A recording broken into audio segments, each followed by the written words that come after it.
everyone, and welcome. Are we live? Oh my god! Already? You fucking bastard!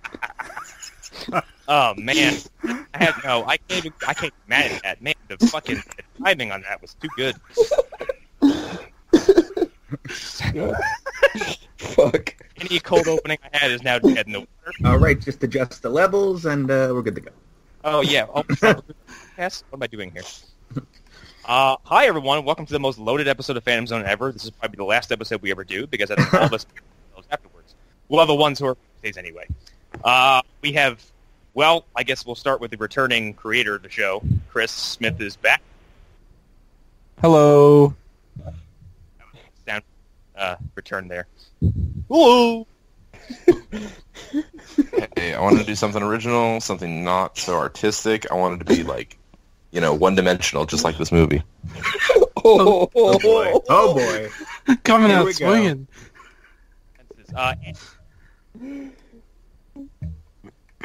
Andy, that was your cue. Andy? Man of Steel was better.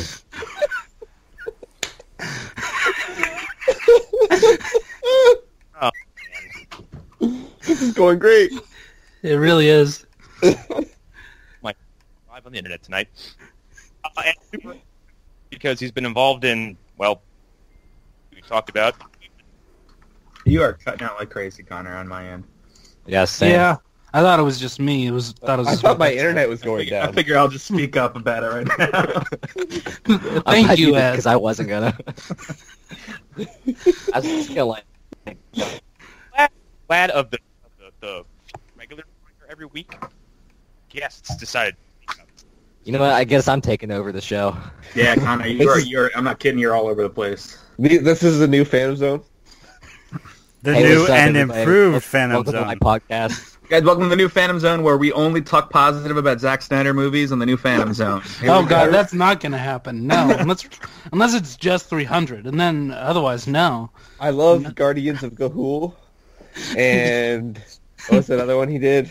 The second one. That one sucks, but it's pretty Yeah. good, I guess. Oh, that's a great film. Great. It's like, that's high art, Don't really. Yeah. Can we talk about how good Boyhood is?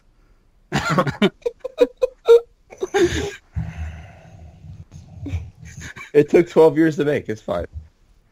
12 Years a Slave. It was gonna be called 12 Years as a Boy, so they had to change it because of that. Actually. Really? Well, interesting. Yeah. Connor, can you hear us? Connor. Just fine. Well, see, it's like you're in a tunnel. Yeah. Like, you know that scene in Back to the Future when he's on the walkie-talkie? That's you right now. Yeah. Hey, you So know that it's not scene the in one Justice where the League car it's fucking slams bad? into the back of the manure truck? Yeah. Because that's what this podcast is. God damn. If this podcast was a train, it didn't even make it out of station. It just No. started moving and just tipped over to the right. It's one of those model trains that don't actually go anywhere. They just sit in the station and look. There's a dad somewhere who's someday I'll take this bad boy out. Yep. Do I sound any better? Just say You should something. keep talking, yeah. Yeah, to test it. Do because No, you're still cutting in and out. Please keep all of this in. We'd kind of have to. I'm eating my sandwich at this point. Yeah. So, how was everyone's Thanksgiving? We kind of went over this in the pre-show, but let's just gauge the room. Did y'all eat any good pies, I guess? I don't know what the fuck. An awesome cheesecake. Oh. I saw pictures. Okay. No. No. I love this fucking podcast. What the hell? Okay. No. All right. Stop. Andy, is that you? What? Was that you playing Sonic just now? No. I almost choked my Dr. Pepper when I heard it start up. Okay, there are a few Okay. things that I will not tolerate in this podcast, and Sonic is one of them. Okay. Do I sound better, by the way? Because I closed You them sound all. much. Yeah. You sound much better. Okay, then I can't record and talk at the same time. That's probably what happened. Yeah, that's what I'm guessing too. Okay. Okay. You want to start from the top, and then this is like your Patreon bonus, like 5 minutes of us. No, I'm this doing is that. I'm pretty doing that. par No, for the leave it course, in. actually. Leave it We just in. don't- Yeah, we wouldn't tell people to pay for this. No. There's no paywall. Anyways, I guess we'll start at the top of this little list I had for trying to organize this show, which has already failed miserably. Okay. So we'll just roll right into it. Characters and representation of the main characters and side characters of the Justice League. I'll pass it on to one person at a time. Give me one word or a few about how you feel. Start with Allan. I like Joe Morton. Okay. All right. That's Hell yeah. that counts. That counts, Alan. Allan. Yeah, he I played. really like The guy from Eureka? Yeah, he played Silas Stone. Yeah. Oh, okay. The Adventure of the Terminator. Thanks. How do you feel about the Justice League? Oh, I hated half of it. Eureka is a fine TV show. It had some bad episodes, but I enjoyed the film altogether. Thank you, Chris. Ooh. Okay. Okay, I'll pass it on. Arlen. So characters and representation. For what each character was supposed to be in this movie, I thought that they were all perfect. Wonder Woman was great. I like Batman a lot more than BVS, and so on and so forth. Superman was kind of a mixed bag for me, but it's a weird Superman performance, so whatever. So yeah, that's general thoughts, I guess. Andy. They fumbled with Wonder Woman. I liked Batman less than I did in BVS, and Superman is still not working for me. Ed. I liked. Well, I don't know. I have a mixed bag. I think Flash had the simplest storyline, and it was okay. I think I'm the only person in the world that likes Cyborg a lot. No. In this. I did. Me. yeah. Me. Yeah, I like him a lot. I really liked him. Wonder Woman, it felt like with whatever rewrites happened, they kind of forgot that at the end of her movie that she kind of lost faith in humanity, and it wasn't a Steve Trevor thing. I thought that was an issue. Superman that was was really corny, weird. which is what he's supposed to be. And Batman was great. I liked that Batman was the one that had the hope in Superman, and yeah. And I know Aquaman was great. More of Aquaman yelling, "Yeah!" Yeah, that was the best part. Chris. Gosh dang it. I'm the biggest Batfleck fan because I think he does an excellent job in it, but I felt that it wasn't as good as it was in BVS. As far as Wonder Woman goes, I think she was really good in her own movie, but as a team, I didn't really have too much interest in her, but Cyborg kind of blew me away, and also Ezra Miller's Flash as well. I wasn't expecting that kind of Flash, I guess, but I'm interested to see where they're going to take it in Flash. Hunter. I'm kind of like the odd man out where I actually liked Superman more around this time. I don't think he's like, it's still weird. Like, He doesn't have a lot to do. he doesn't. It's just like, Except I think die. yeah. Spoilers for this movie we're talking about. I kind of did not care for Batman that much in this movie because he doesn't. It's like they didn't want to commit to anything with him. It feels like because it's like he's very, I don't know, he's very jokey and just like it doesn't. He's got feel, Whedon voice. Yeah, They all have Whedon voice. That's true. but I liked everyone else. Like the cast, I thought the cast was great. Ezra Miller's Flash is definitely a big one for me, where he's like this super awkward shut-in, and I just I just really relate to that. And he's also super into the other superheroes. He loves the idea of being a superhero. Yeah, he's super fun. It's like a guy. They're all kind of just like super serious about everything, and Flash is just like, "Whoa, this is so cool." The I really like that. Batmobile! He's clearly the one that if comic books exist in the DC cinematic universe, he reads comic books and knows what superheroes Right. are. Yeah. I mean, Wants to be he was watching Rick and Morty in his headquarters when Right. Bish shows up. So, Man, I K-pop wish I was is smart weird. enough to do that. oh boy, God damn ooh, I it. haven't heard that joke from 75 people on Facebook today. As he is Pickle Rick. All named Johansson. The true Wubba lubba dub dub. the true intellectual of Pickle Rick. Look, I am such a smart Rick and Morty fan. I went to a fast food restaurant. I waited outside for fucking sauce. Okay. Eat it, nose pickers. You really? No. I was about to fucking leave the Skype call. No, I'm such a Rick and Morty fan. I actually turned myself into a pickle. Is that what you weren't making a sandwich? Were you? I am a pickle. I'm Pickle Ed. Right, but not through technological means, through like surgery and stuff, right? No, I got into a giant jar with brine in it and sat in it for a couple weeks. You must be a horrifying Cronenbergian pickle disaster right now. I am. What are your thoughts on him, Connor? I was going to get to that. I was going to supplement lots of people's feelings. I like Cyborg. I think Cyborg had the best arc in the movie. Yeah, I think he's so great. Like Ezra Miller's Flash. The shitty CG. Yeah. I think Cyborg CG looks good compared to Steppenwolf. Like I think. Yes. Yeah. Actually, let's all at the same time. We'll get back to that. I think. Yeah, hang on, real quick, just to address Steppenwolf. At the same time, everyone give one word how they feel about Steppenwolf. 1, 2, 3. Terrible. Fucking stupid shit. Shit, big ass. Recycled ice. Rewritten. He looks like someone's uncle. Rewritten was a better character the first time. Hold on. Oh wow. Hunter, define what you mean by someone's uncle. He's got that elderly face that just makes you think of someone's uncle. Okay, we'll get so back he to has you, an though. elderly looking face like Steppenwolf, who's basically Yes, He's a plot device. yeah. I'll say we'll get back to him when we talk about the plot because Uncle he's kind Steppenwolf. I do think that everyone's performance is good, except Ben Affleck feels like he's on cruise control.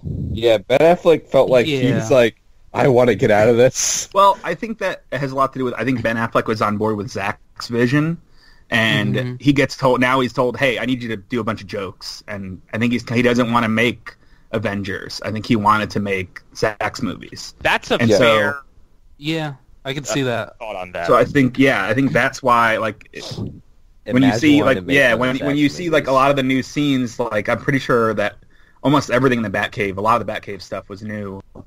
That's Joss stuff, and that's not what he was on board for. It's funny. Well, I mean, we'll get to this later because we're going to talk more on that. But like, I don't think Joss's additions to this movie are all that beneficial. I think some of them work and some of them don't. And I will say this: the stuff where you can definitely tell who directed what, it's all with Affleck. And there's stuff where you're like, oh, this is a Zach scene. Like when he first meets Aquaman, that feels like Zach. Right, and then but there's like one joke in there that's like when they punch in real tight, and he's like, "That's not a line. That's not a thing that people say." It's like, there's the down the weed in. The quip. Yeah. It does feel very inserty. To talk about Wonder Woman, I agree with I think what Chris said about how she seems stronger in her own movie. Yep. Also, how many low-angle butt shots of Wonder Woman do we need? There are too many, I'd say. Too many. It's so obvious that a dude wrote and directed this movie. It's very clear. It doesn't matter which dude. It's just very obvious, yeah. But other than that, I still think Gal Gadot is awesome, and I think she's mesmerizing. Yeah. And I think whatever she's given with, she's going to do great with, because for someone who came out of the Fast and Furious series, she seems to have more screen presence than a lot of the people she had to kind of share with. And that's in that. And franchise. she was on screen with Vin Diesel. That's the epitome of acting. Well, Vin Diesel should do two things the rest of his life: Fast and Furious movies and Riddick movies, and that's all he should do. Yeah. I liked Flash. Aquaman, Aquabro is great. Jason Momoa is fantastic. Yeah. My man. I don't know when you guys want to talk about this, but what are your guys' thoughts on the costumes on some of the new characters? We could talk about that right now because we're still in the same characters. Flash's suit, for me personally, because that was a big thing for me, took me a long time to warm up to. Yeah, I love it now. Same. Yeah, I'm kind of in the same boat. Took me. I've been staring at it for a year and a half, so I'm used to it. Yeah, right. I've always thought it was fine. Like, it's like ever since the New 52, we always knew, like, okay, when he gets on the movies, he's gonna have a suit with like lines and armor look into it. And I mean, I thought they did some cool stuff. Quite frankly, I just went back and reread Flash Rebirth, the graphic novel, and like everyone's got all these kind of Silver Agey costumes. Yeah. And it almost felt out of place. I'm like, this was not that long ago, and like, look how much everyone's attire has changed. Yeah, I mean, the thing is, like, if you took the TV show costume and put it in here, it wouldn't look right. It would feel weird. It would feel weird. Yeah, that's true. Well, because everyone's suits look, like they have a bigger budget to them. So if anyone just stand there in leather, look a little strange. And also, I like the Flash's costume, even though it is like the parts and pieces. It's a brighter red than what's in the TV show, and I like that they went with that brighter red. Yeah, that's fair. And I never actually had a problem with when they showed photos of his costume. It was when it was just sketches, like when they had that like weird painting that they released of like. It wasn't like a picture. It was like this weird, like that version of the Flash, and the way that his costume looked there bothered me. So I was just filling in gaps of what it looked like. But when I actually saw it, yeah, it was around. It was like when Legends of Tomorrow was about to start its first season. So this is a long time ago. Oof. So for in the a year, before time. Yeah, like so for a year, my vision of this costume was like, no, that's bad, but. When we first saw it, like actual pictures, I was like, "This is like the Power Rangers, like the new Power Rangers," and it's fine. I kind of grew to love, like speaking on the Power Rangers thing and this thing, it kind of relates.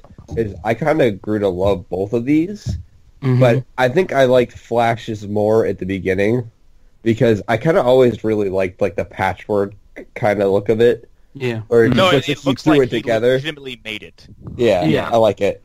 And I think it sets the ground, like, there's a good chance that in whatever Justice League movie comes, Bruce will make him upgrade his costume or something like that. Yeah. Like, we'll something a little bit see that come down slicker. the line. Yeah. For Aquaman's costume, having just got his gear for Injustice 2, the Justice League gear, Aquaman's default DC attire is stupid. I'm really glad he's like clad in armor now. So yeah, I really like a French sweater. Yeah, I mean, it's funny because I was looking at his shot from Batman vs Superman today at work, and that I couldn't imagine him in that costume from that single shot where he's got like the shoulder pad and just the wrist bracelets, and I was like, are they ever going to explain why he used to have that costume? I don't know. I guess we'll see come Aquaman time. Yeah, and like I was unlocking gear for Aquaman and Justice 2, and like I'm going through, I'm like, I can't. Like that when he's wearing purple fucking flippers, please. Yeah. But what are you guys' thoughts on Cyborg's quote unquote costume? It's fine. My only issue with it is it almost goes too far into the Bay-esque jagged pointy metal pile. Yeah. Look, yeah. Which is actually that's why I mentioned Power Rangers, which is the exact reason I haven't gone to watch that movie because the look of everything just fucking repulses me. Oh, but you should because it's such a good movie. It's way better than this. It's way better than this. I don't think it's way better. I think it's a different movie. It's the Breakfast Club with superheroes, man. It's so good. Once you see the Megazord, you'll change your mind. I've seen the really Megazord. Cool. I didn't like it. It looks like someone dipped my toys in lava. Okay, well, the Megazord is the least good part of it.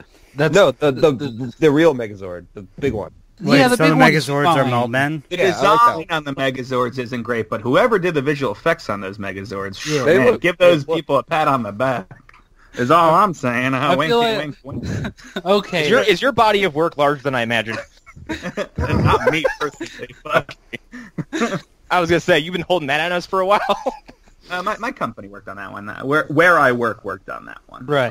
I had no influence on it. I really like Power Rangers, so can we move on? So I don't have to fight. I was actually gonna say we addressed the league. I wanted to bring up all the. I just want to say Cyborg's costume. I didn't love it. I don't think I've ever loved it. I think it works. I like that they use, because it is him slowly discovering how his costume is changing, and they're doing that whole like, his armor keeps surprising him with new things. It works, and I like that by the end of the movie they show his costume, his armor changing to what will assumably be his more comic accurate costume, where he's got more like plate armor and less of. And it looks more stabilized because what he looks like during the movie is kind of like.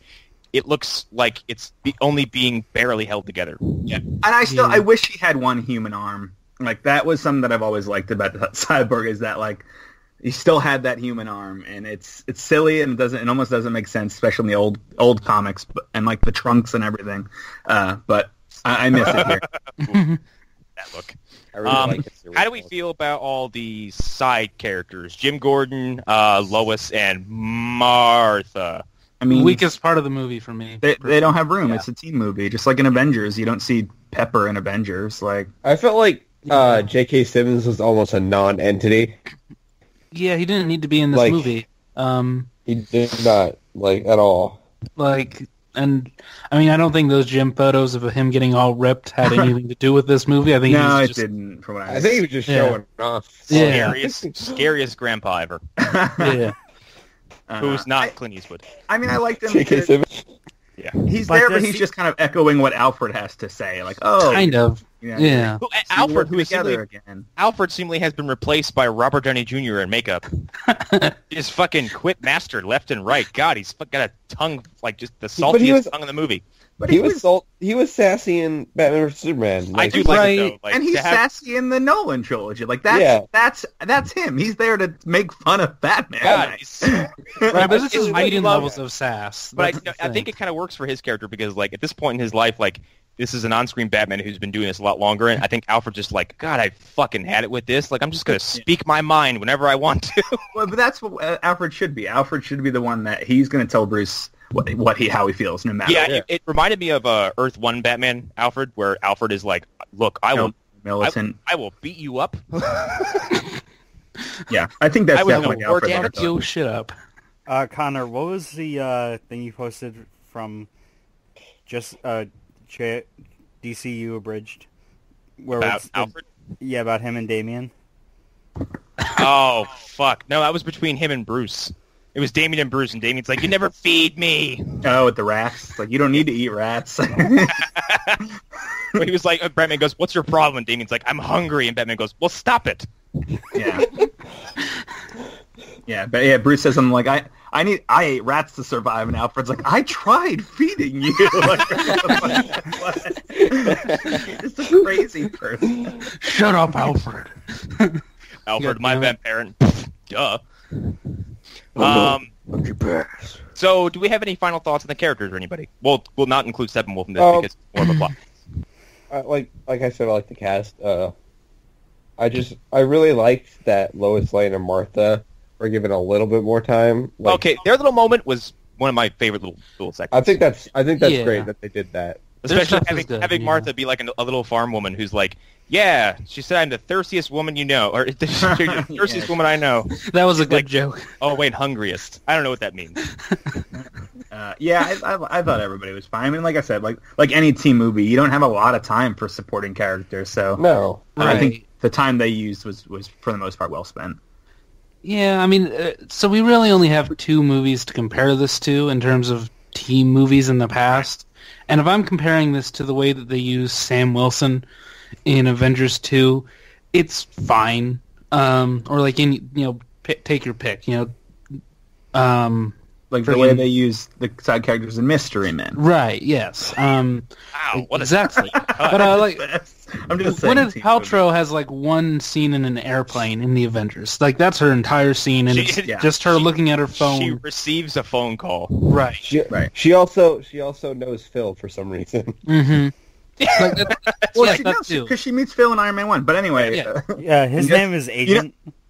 Who is underused is Mara. Not that they are much more they could have done with her. Oof, yeah, I think, but it just was kind of like, hey, she's in this. She's got a crappy accent that she can't hold. Okay. She's in it to set up the plot of Aquaman. That's the costume they have for her is the most like comic-y thing they have in the movie. It is, which I love when they embrace comic-y stuff. Yeah, I like it. It looks cool. I will say, it looks like a lot of whatever she had originally is on the cutting room floor, because a lot of what I saw from Mira before this movie came out is gone. Yes, that's true. Gone. I love that Ed is able to confirm these things when you say them. I know, it's like fucking having Mr. X on the fucking show. Listen, I can't say I can confirm that, but like, I think that you're right. Is what I should say. Yeah, I think you're right, Connor. Yeah. I'm going to take that as a solid yes. Yeah, but she was in and then she was out. It's almost like the Amazons. Like, they were in and they were out. Well, as part of these characters, should we be talking about Steppenwolf also? Because we did like... Well, we're gonna if nobody has anything else to say on the main characters, like the League and everybody, we'll move right into the plot, pace, and structure. This is part 2 of the show. Extraordinary Gentlemen? I want to say that I have serious problems about how Wonder Woman was represented in this movie, which we kind of already touched on. Like I said earlier, yeah. Like I feel like when the rewrites happened, they forgot that at the end of Wonder Woman, she kind of retreats from society because she realizes humanity is evil, and it has nothing to do with her being sad about Steve Trevor. I mean, I'm sure that she is sad about Steve Trevor, but they've kind of messed that up. I think like I've seen the complaint brought up that like, where was she during World War II? If I step away from humanity, because I think they're all a bunch of violent kids, and I see them wage another world war, I'm going to be like, you fuckers better learn this time because I'm not helping. Yeah. It's sort of like this again? And I'm just not going to... this again? Really? Wow, fuck this. Wow, you're doing this again? Okay. Right. Actually, and it makes sense, like, because this movie really... the whole Snyderverse touches on, like, what Superman means to humanity, and... like, is he inspiring? Is he ruling through fear or whatever? Like, if you fall under he's inspiring, which is the point, like, he inspires her to come out and be inspiring as well. And that's... Yeah, like, a world war is one thing. It's going to be people killing each other. But, like, if you turn on the news and you're like, a big stone goblin is attacking a city, I probably am overqualified to help. Yeah. But I should go anyway. Yeah. But that wasn't the last scene in Wonder Woman was literally her not retreating. Well, yes, because it flashes back forward after the death of Superman. Yeah. Yeah, it's... Like, I like to think the end of Wonder Woman leads right into the bank heist. Right. Heist, or whatever that is. Yeah, I think that's fair. I think this is a case of too many cooks in the kitchen. We have... With her, yeah. Also, you have to justify a sequel which takes place in the 80s, and we have to assume that some people already knew about that when they were finishing Wonder Woman 1. Wait, is that what they're doing? Wonder Woman 2 going to be in the 80s? That's what I heard last, that it's going to be taking place in the 80s, which apparently Steve Trevor is also coming back, so it's... the continuity is... Hold on, so you're telling me... Hold on, let me put this together. So I'm about to quit this fucking show.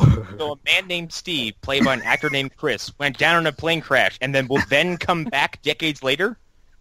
Interesting. Yeah. That's pretty original. I know. Open myself up on mic. Okay, all right. Don't do it, Andy. Let's move on to the plot, the pacing, the structure.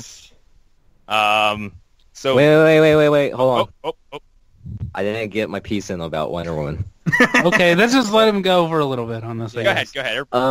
So, like, one of the big things, I think, was, I believe that for Civil War, with Black Panther, they brought on Ryan Coogler to, like, consult and stuff. True. And, like, how he was represented.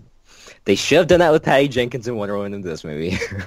What's interesting is, from what I hear, is James Wan was a little bit involved in Aquaman stuff on this movie. That's what I've heard, too. From what I've heard. Why not Wonder Woman? I think because Wonder Woman is established, and so Patty Jenkins got her crack at establishing Wonder Woman, and this more establishes Aquaman, so they needed to have a little more input. Okay, fair enough. But, like, I don't know, I just feel... I agree with Andy a lot about this, because I was thinking about it the other day. It's like, there's a lot of weird sexualization in this movie. Like, not just with Wonder Woman, like with Aquaman, too. Like... Oh, and the rest of the Amazonians also. There's a completely unnecessary Flash falls into Diana's cleavage moment. That was really... that was weird. Wearing fucking deep cut V-necks like all the time. Well, I mean, it's like but like this kind of goes into that. I don't think we need to crack this debate open too much. But like, women can wear whatever they want, and we don't have to say like, oh, but when it's dictated by men, it's weird. We don't know who look up the costume designer. Is it a man or a woman? Like, I don't know. Like, I thought that her costume when she goes and meets Cyborg was really echoey of when the Straczynski comic run did the costume remake with the jacket and the tight blue like leggings almost. When I was watching it today, I noticed that. I was like, oh, it's got similar style jacket, blue leggings with like tall boots, and like a crop top that's kind of echoey of her armor, like the corset armor. I don't know. It's not like she's like sticking her boobs in the camera. It could be Transformers. Michael Bay is literally fucking right. Yes. It could be I want to have sex with a 16-year-old weirdness, and it's not. It's not even at that level. It's like the most basic level of sexualization on screen, which is still bad, but it's... But I don't think it's bad. Like I said, I think it's just like she's wearing what they feel the character might wear. I mean, look at famous women in Hollywood on the red carpet and stuff like that. That's what they wear. Like, it's not. It's on us to make it sexual and creepy, and on the way they shoot it. And I don't think they shoot it sexualized, like you were saying, like the way Michael Bay does. Mm-hmm. At least, I mean, there's like you said, there's a few that the camera kind of sweeps under the undercarriage, which we could probably do away with some of those. Some of them aren't egregious, but some of them are. You know what actually makes it a little bit like, what like kind of throws it in her face is like Wonder Woman feels like it just came out, and it's just like this super empowering movie for women. Mm-hmm. And then you smash cut to this movie, and there's like butt shots and cleavage jokes. But I don't think the butt shots are really egregious. Like, think about like the Black Widow butt shot interviewing Loki in Avengers 1. Like, that's an egregious butt shot. There's nothing that's that bad in this. Yeah. Yeah, right. I got to agree with that on this. Yeah, it may not be that bad, but I don't think we should still give it a fucking pass. But I don't think that it's like, I think... Oh, hello? Ed died. Ed died. This episode over now. We all go home. No, Andy, we're still on this bus. We're not all the way there yet. Yeah. Okay. Ed has been pulled into the dark reaches of the internet, it seems. Clearly, a boom tube opened up and got him. That's Warner Bros. They came and silenced him. They were like, I heard you. I'm upset I didn't hear Ben Affleck say boom tube in this movie. Boom tube.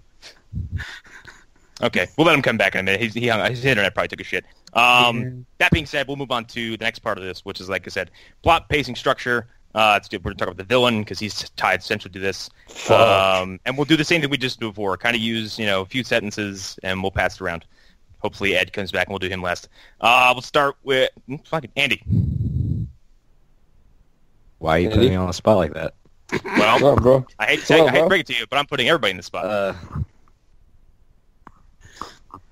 I was honest to God hoping I'd be last so I could get this fart ready, but where are we talking about pacing, story, plot, pacing, structure, all that kind of stuff. Plot, pacing, structure. I don't think it's good, at all. Yeah. I'm sure we're all going to kind of supplement that, but we'll bounce to Chris. As far as the mechanics go of the film and how it's laid out, the plot was somewhat lacking besides the story arc of Cyborg, which I felt that you could have just titled this movie Cyborg, the film. Kind of. Cyborg, the movie. How they're so worried that Cyborg can carry a movie, and then he's the best part of Justice League. Yeah, kind of.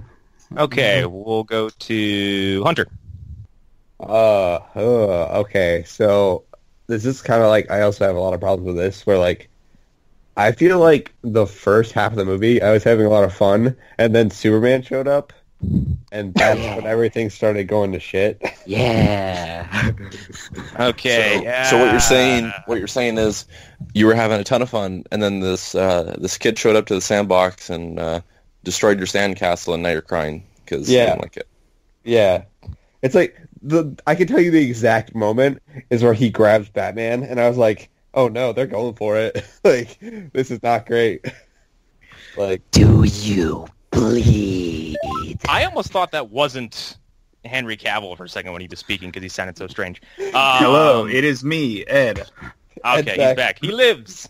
I have seen the Justice League. I know nothing about the behind-the-scenes of the Justice League. It is I, Ed. I have seen the League, which distributes justice. Actually, timely return. We'll go to you for general thoughts on plot, pacing, structure, all that kind of stuff. After seeing it a second time, it's really hard for me to actually have input on this because I saw so much ahead of time working on the movie. And I don't see the whole movie, so I don't have enough context, but I know things ahead of time, just by saying, okay, this hasn't happened yet, and I know that Cyborg's going to fly in with the mother box later in this scene, so little things like that enough where like I kind of am seeing the road ahead of me more than anyone else is. So it's really hard for me to really get on it. You for the fucking most Marvel part, shill. For the most part, I think it's fine. It could definitely be better. Like 100% could be better. A lot of that comes down to the fact that Steppenwolf is so just a plot point. So it's just kind of like Mother. we see. Okay, we know that he's going to get the 3 boxes. We know that they're going to join together and stop him. So it's just like a matter of kind of getting to that. And so it just depends on how invested you are. You can make yourself knowing what's ahead of you. Because once they lay the plot out with that like exposition dump of the flashback sequence, you know what's going to happen the rest of the movie. Yeah. Allan. We got a Green Lantern! Yeah, that's my favorite part of the movie, hands down. Okay, that has nothing to do with the plot. I will supplement that with saying that I saw it in the theater and I kind of let out I kind of made a sound. I was like, "Ah!" And like I look around me, it's a packed theater. Nobody has moved an inch. I or definitely made a sound. I was Nothing. like, when they did that, my jaw dropped a little. I was like, oh fuck. It was a really depressing moment. We'll go to Arlen. Okay. Again, like I said earlier, there are only 2 movies in the modern era to compare this to, right?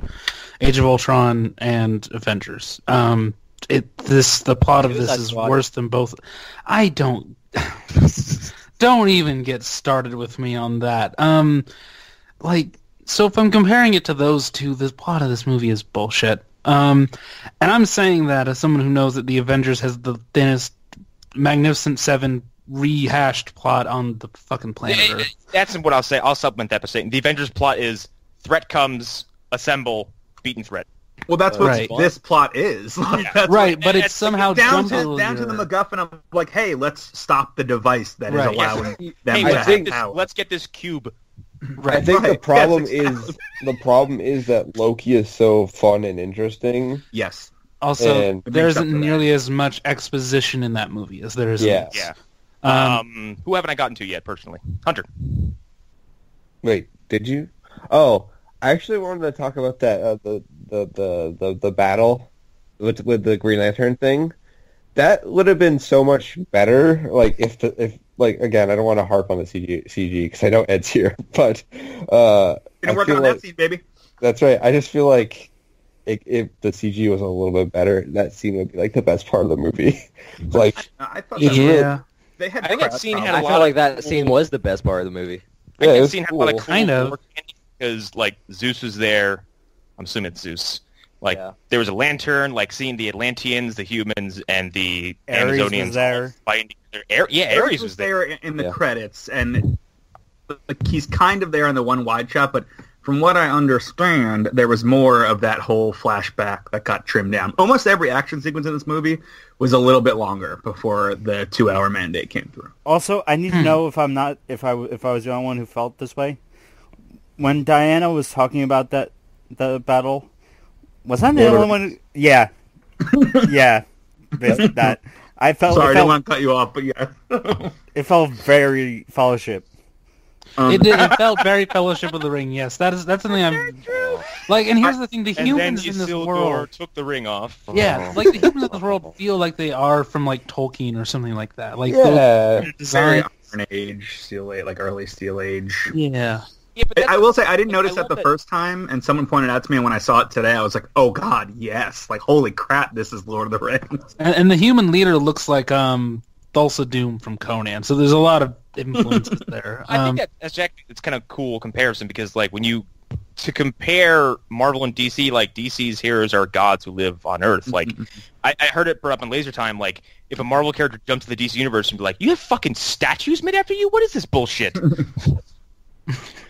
So I think like the very mythological look of the flashback and kind of high fantasy look of it really works. Oh yeah, no, it fits. I just I just kind of wish that there was a little bit more time spent into that. Well, and now we can kind of talk about the structure because I think we're all in agreement here that like this movie was certainly. Well, I mean, Ed, you've basically all but confirmed it. Like this movie was more of something, and now it's less of whatever it was. I mean. I don't know. There's still a lot of quality-wise. There's still a lot of no. I know what you mean. Yeah. There's a lot of like Snyder's a visual storyteller, so like he's going to take 3 hours to tell a story that maybe can be told in 2 hours.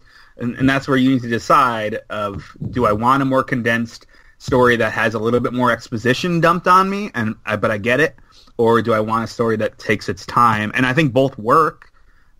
This has to be done. Both need to be done right, and I don't know if this mix of the two was completely done right. But I don't think it was done. I'm gonna ask everybody a question. Like, would you rather have seen, like, now that we have this, would you rather have seen Snyder's potentially 3-hour cut over this? 3-hour cut. I would love to see Snyder's cut of this movie. Yeah, I would. I'm actually really interested in seeing that cut. We'll never see it, but I would love to see it. Yeah, I mean, I don't want to see this movie again. Okay. Hypothetically, if you were given a choice saying, like, here's a 2-hour condensed version, and this is your first time seeing it, that's been, approached by 2 different actors or reshoots, and then here is, its primordial version before a lot was done to it. Yeah, I'm not watching this movie again. Andy's solid on this. Yeah. I'm glad you answered my question. I love Andy's he stick to his guns. Like, about No, this. I haven't really been bothered by too many people's reaction to this, because I feel like everyone who I've spoken to, including here, is rational and understanding and very kind of conversational about their feelings on it. Yeah, Nobody I've run into outside of, like, especially like maybe some like Facebook groups, and like the kind of the run of the mill just jerk. I hate it. World. It seems like everyone's like, it wasn't for me, or it was like, didn't like it, loved it, and then you ask them why, and you're like, okay. Like, and yeah, because people are able to say in this one more than just like, well, Superman didn't smile, that's why I didn't like it. Like, okay, cool. Like, let's have an actual dialogue here. Man, talk about can we go back to that being our problem? Yeah, can we go back? Like, here's the thing. I was kind of missing things. I was like, I can feel where the weird Ayn Randian speech was, but I can feel where it got cut out. So I was kind of missing it. God's dead. I mean, you bleed, gods don't bleed. For those of you guys who don't know, I'm a staunch defender of Batman vs Superman and the rest of this universe. Suicide Squad's okay, but what I love about these movies is the examination of humanity's thoughts on the Superman. Like, some people think Batman himself and Lex Luthor. And then you would love Watchmen. I do love Watchmen. Him existing, is just ruling by fear, even if he's not actually being scary. Like, him existing and saying, like, hey, look, I could punch every human into oblivion, so you better be good humans. And some people look at it as the other way. And, like, I like that they examine that a lot over the course of these movies. And this is kind of where it mostly comes to a head. Approach. I just don't think it's a lot of people's cup of tea. Right. That's fair. I mean, that's fair. I mean, I like that we were getting something different. I just wish that it got to fully come to fruition here. It kind of got watered down in its final landing. I just feel like... But fair enough, some people didn't like it, so... Like, I do like that about DC, how it's different. And, like, there's this sort of, like, examination about, you know what? If Superman did exist, we'd all be freaked out by him. Like... Yeah, oh, my God. I like that part. We'd be terrified. Yeah.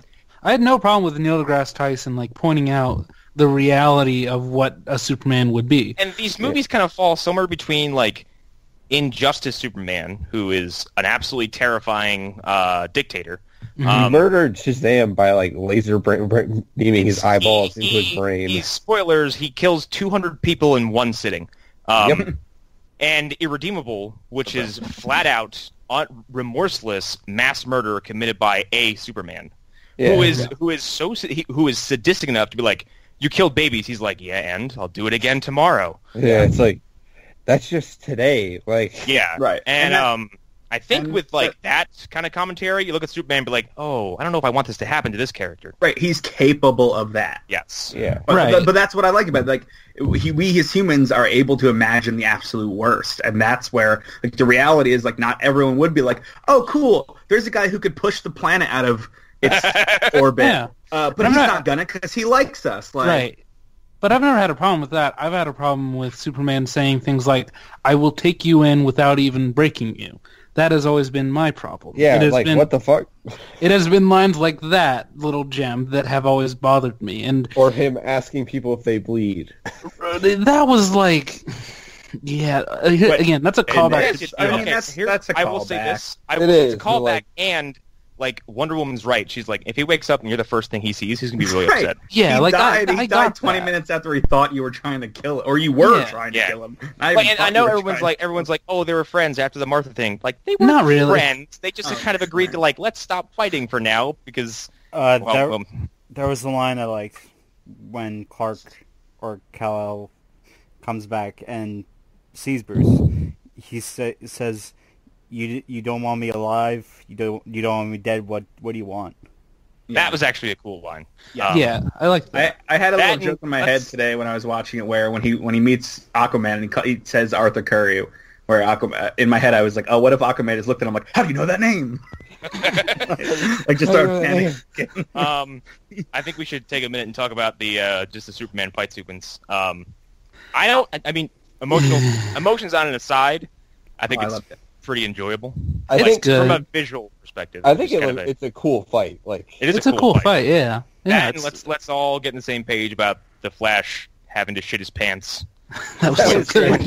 That was so good. Clark's fucking eyeballs slowly just kind of reaches over to him. He's like, fuck. He's like, are you fucking kidding me? I can't wait till he creams Superman. Best joke in the movie, hands down, in my opinion. Wait, what was that? I said I think that's definitely the best joke in the movie. That like slow, like his face as he's like, "Oh my god!" It took me a second to realize what was happening. I'm like, "What the hell is happening?" And then like it shows Henry Cavill's one eyeball movie tracking him, and just cut to Barry's like almost cross-eyed, slack-jawed expression. Yeah, Ezra Miller really sells it. It's one of the best performances in the movie. It's equivalent to Zoom throwing that lightning bolt back. It's right there with that. Like it's so. Oh yeah, you're right. It's like it looks a lot better because I went back and rewatched that sequence. I'm like, it looks like Zoom flipped over a cartoon 2-dimensional lightning bolt. It does. And threw it like a stick. In the moment, I remember it being very exciting. He grabs it like it's a solid object. I'm like, it's a lightning bolt. Like, he grips it. I'm like, wait, hold on, no. Yeah, that's how fucking cool he is. You can't stop the darkness. Andy, you'll be pleased to know that we've all been missing Zoom lately because Savitar was such a fucking... It's so bad. I'm so behind on Flash. I haven't watched it all season. Wait, Man. Wait till you get that reveal. Andy, wait till you get to that reveal, because you'll be feeling the same way we do. Well, first of all, you will literally wait to the reveal of Savitar, because it takes an entire season. Yes, and it's also hilarious what happens, like how they reveal it to you. I wasn't even angry. Like, I think it happened, and I just stopped speaking for like an hour. People were like, "You okay?" Yeah, I like the park battle. I like Superman's resurrection and everything. Mm-hmm. Well, I love that. I love how they bring him back. It's so stupid and comic booky. I love it. Yeah, it's fine. It's such it's comic good. booky pseudoscience. Like, well, we'll put the mother box, which does the Matrixy thing, in the water, and then you have to run at a certain speed and touch the box the same time the butch talks.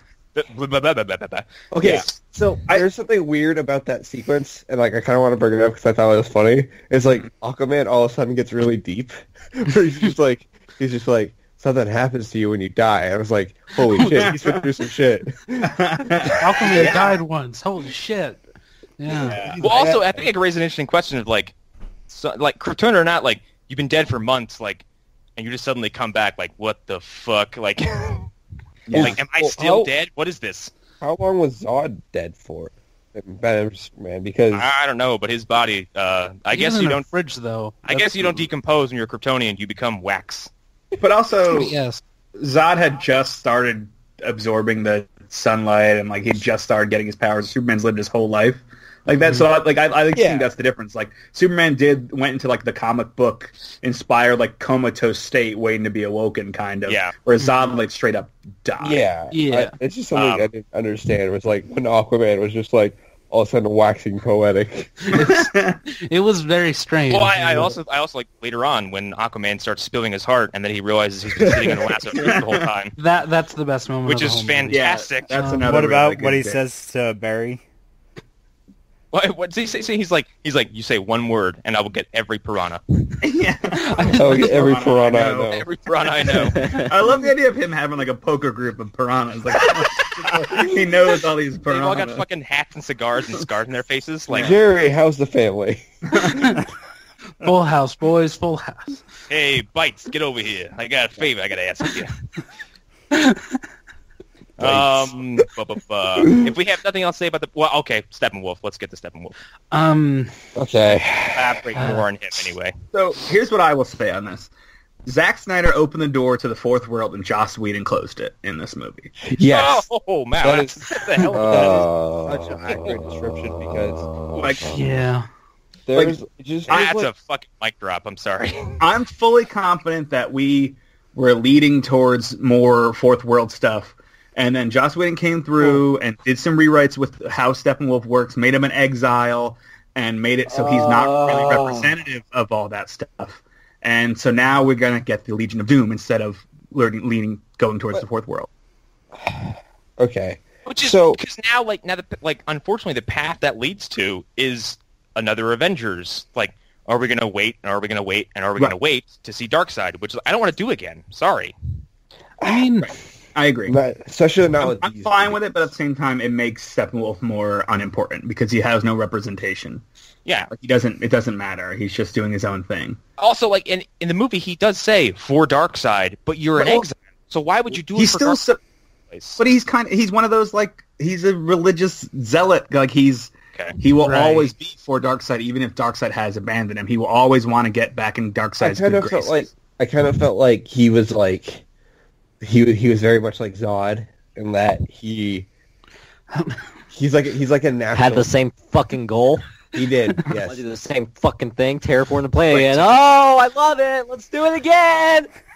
dude, to be fair, Let's build a third Death Star. hey, it's not that egregious. Hey, It's not, I mean, that's not. Han Solo even said, he's like, what? It's just bigger, okay? Like, Yeah. There's been I'm two just joking, I movies in between. with this one. Well, to be fair, Starkiller was like an entire planet that they Oh, No. shut up! It's a they retro. I love it. I don't care. I'm just making a joke. I like it doesn't bother me, but I don't that's just care if the next step in Star Wars is like, we made another doomsday weapon. What, out of a star? Yes. You fucking... I don't. Here's care my about, thing. Steppenwolf was there because his mother was calling him. So why didn't they just talk about their mothers to him?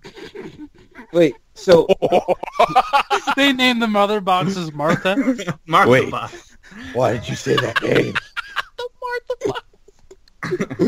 It's funny because the Martha thing works for me, and I still will make fun of it, but it works for me. Because It's okay. it's a half-baked good idea wrapped in a No, shit. I know. Like, We don't need to get into it, but Yeah. I get it. We'll see. I know. I understand why people don't like it. It just works for me. But Okay, as far I as now... think it is wonder who's calling out to him? Like, what are these? They're calling out to him. Who's mother? Who is mother? I don't understand that Yeah. aspect of Steppenwolf. Like, what was waiting? The boxes were here, like just monitoring this whole time, but monitoring for who? Like, it's weird. I don't know. Yeah, they don't establish why he's here at all. They do nothing to establish what's going on. It just seems like his primary motivation is like, I got beat once, better go fix that. Right, like Right. even It's to get back in Darkseid's good grace because he says he's going to go Yeah. be a new guy again. yeah, I could see that because like the quintessential bad villain that people like to point out in the Marvel movies is fucking Caecilius? Christopher Eccleston or whatever Yeah, as Malekith. With Malekith, you have to put the pieces together, but you understand why he's doing what he's doing. Dude, here's how bad Malekith is. I Nah, don't Malekith even is the remember what his plan was. I It don't doesn't even matter. remember what he looked like. But his It was to get the red stuff. but his motivation is at least clear though. Not the red his stuff, motivation the red is goo.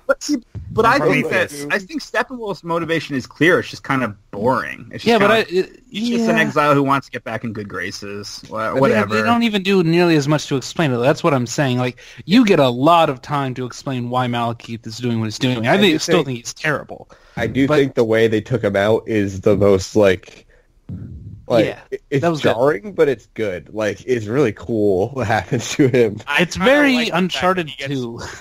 Well, you're talking about Steppenwolf, It right? is. His It's defeat? so Uncharted 2. It's like, Here's what it reminded me of. This is going to blow you all away. You ready? We're back. is that the movie with the dinosaurs? I've Yes. seen him a few And times. I don't remember the ending. villain at the end gets set upon by crows, and then like it's implied they just devour him. Oh yeah, his own crows. Yeah. Yeah. There's a villain in that film. I've never seen this movie. I just know the posters. So I'm like, oh, okay. There's a There's a guy who bad runs a with creepy circus with like demon powers, or and he something. has a What the screwdriver. fuck? Yeah, a movie about dinosaurs? He has It's a, cute. It's a good late 80s, early 90s. and he has a screw for an eyeball. Yes, Oh, he I does. need to see Because it's that. the only thing left over when the crows When eat the it. crows eat them, they all fly away, and the screw just hits the ground. You're like, oh wow. I fucking love this movie. I haven't even seen it. I haven't even It's seen it. This good. is already my favorite thing. Yeah, Better I than like it Land more than Before this movie. Time. that you're talking about. Oh, damn. Ed's throwing it out. I will say, when they beat Steppenwolf, seeing Superman use the frost breath in a movie, I'm like, That's okay, we've hit it. Like this is the Yeah, it'll be like how I comic feel. book silliness. Wow, Connor with the low standards. Thanks, Andy. I do really like. I feel like Batman is the most like suffering from that because he's like the world's greatest detective, and he never does detective work in any movie. No. Well, also he's so He does he's it like more in these two he's than like he does in you guys. Yeah, go he fight- does. Well, also Or, like- his problem in this movie is like you guys go fight the intergalactic fucking Doom Trooper warrior who's 8 feet tall. I'll take this gun and kill some insects. Mm-hmm. Well, I mean, he's got to get him away. Yeah. He's leading him away, but then they Yeah. kind of bring them all back together anyway. And he does kinda, like, but serve as, like, a he's tactician. the man among gods. Like he's got to.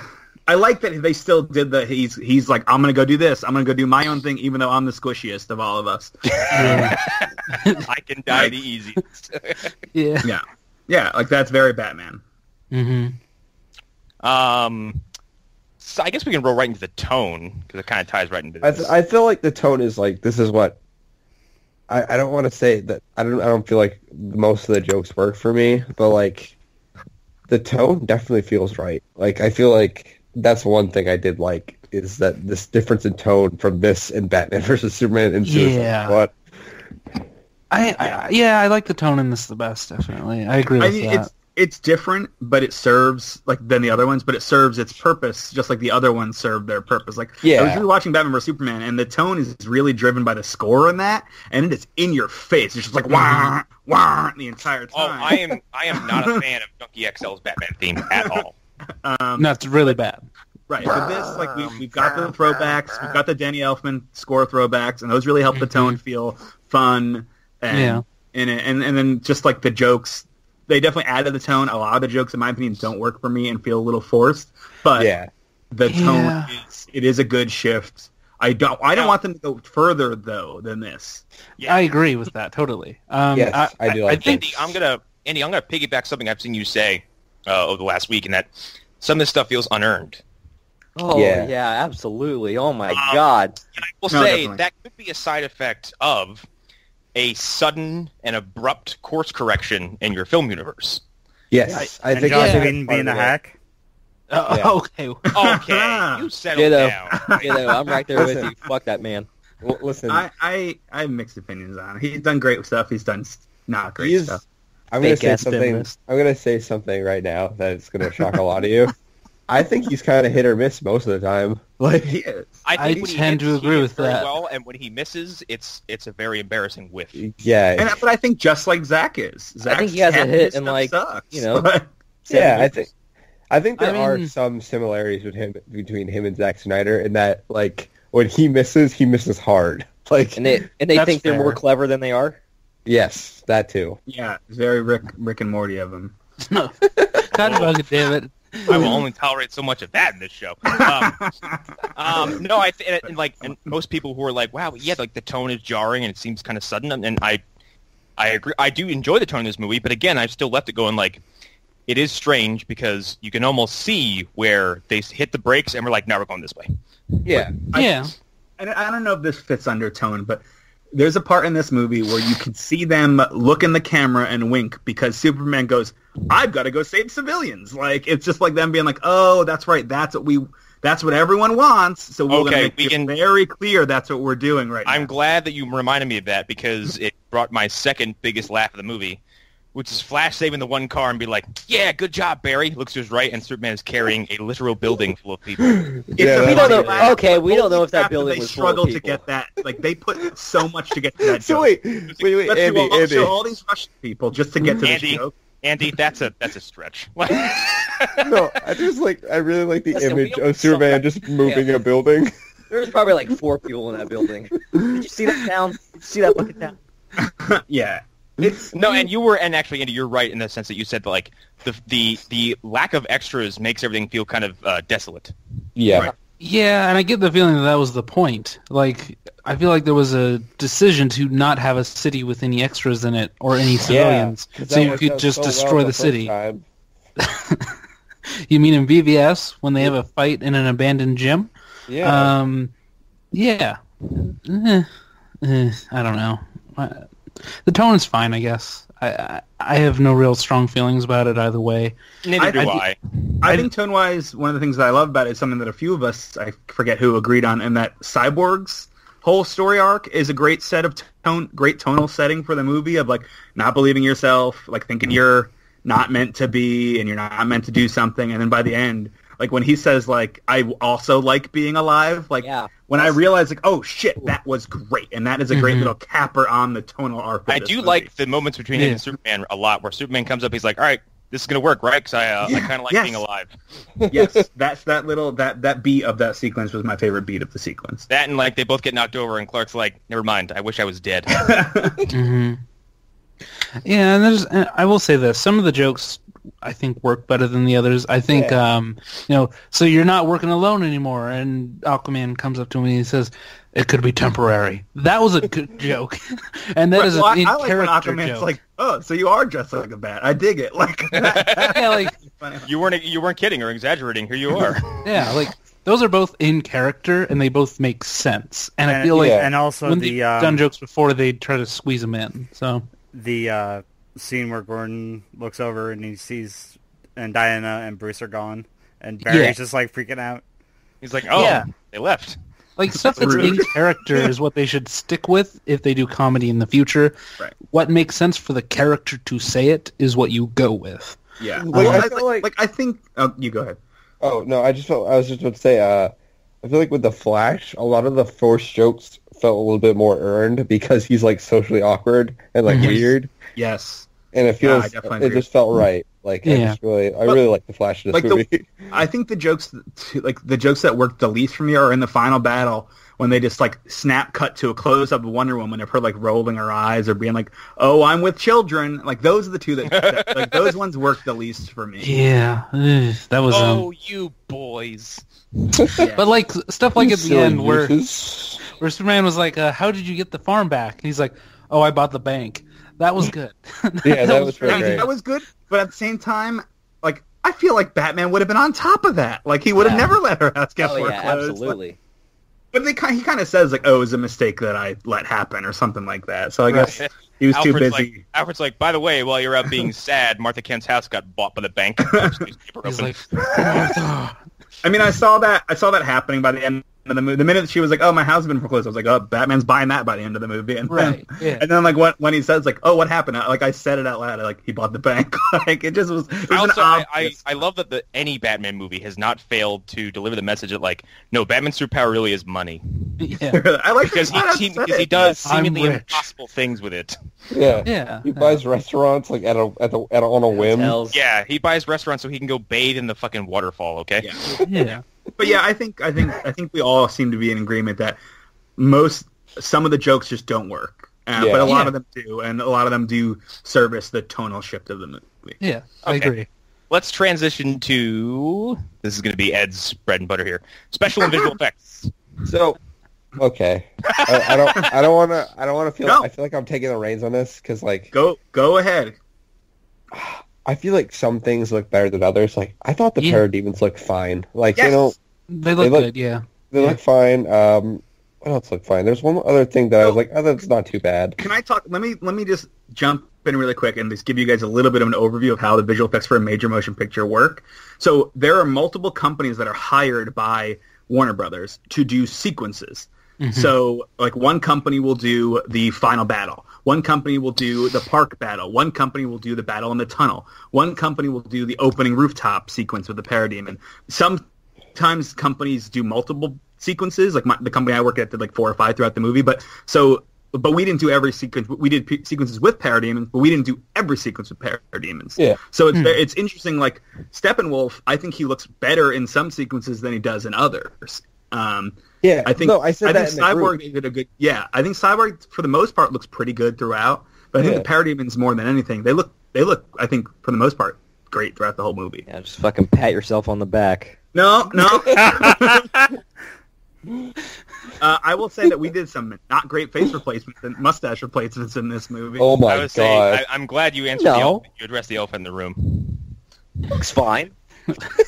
Okay, Of then. all things, Andy's like, everything about this movie makes me want to die. No, the mustache thing is just fine. It's fine. No, the mustache thing is egregious. Here's I'm what I'll say sorry. about that. We don't have the technology to make it look amazing yet. No, Like, look at Carrie Fisher, young Leia in Rogue One, or look at Or- Peter Cushing. Like I mean- it's never going to be flawless. So the No, fact I'm that actually- when I'm you glad do you it, brought up- it's going to look a little weird. I'm glad you brought up Peter Cushing because, like, the reaction, I had a wide variety of emotional reactions the first time I saw him speak because he walks on, like, you saw his cameo at the end of Sith, you're like, that's cool because he's like, it's in a distant shot, they're moving, you can't really get your eyes on it.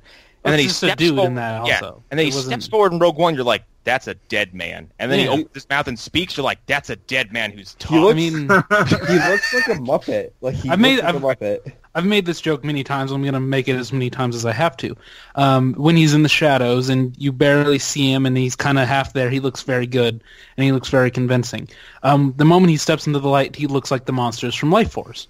He does. He looks exactly like them. He looks like he's a half-living zombie man. It doesn't help that he already looked like a Muppet in real life. Like True. he had some Very true. strong features. But it's when you glance at something like that, you're like, that's really impressive. But then when you see it in motion, you're like, ooh. As soon as he Yeah. started talking, you're just like, why? Yeah, Why did they do but- this? The Leia was bad, but that yeah, leads to like- my ultimate point of like the mustache replacement, the beard replacement, whatever you want to call it, because it is for the most part it's the lower half of his face in every shot, not just the mustache. Yeah. Some of them look pretty good, but like in every sequence that there is one, about 20% of them look not good, and that really knocks the whole sequence off when you're looking. And the issue is, and I think you brought up yourself, there's too many close-ups where that 20% is way too evident.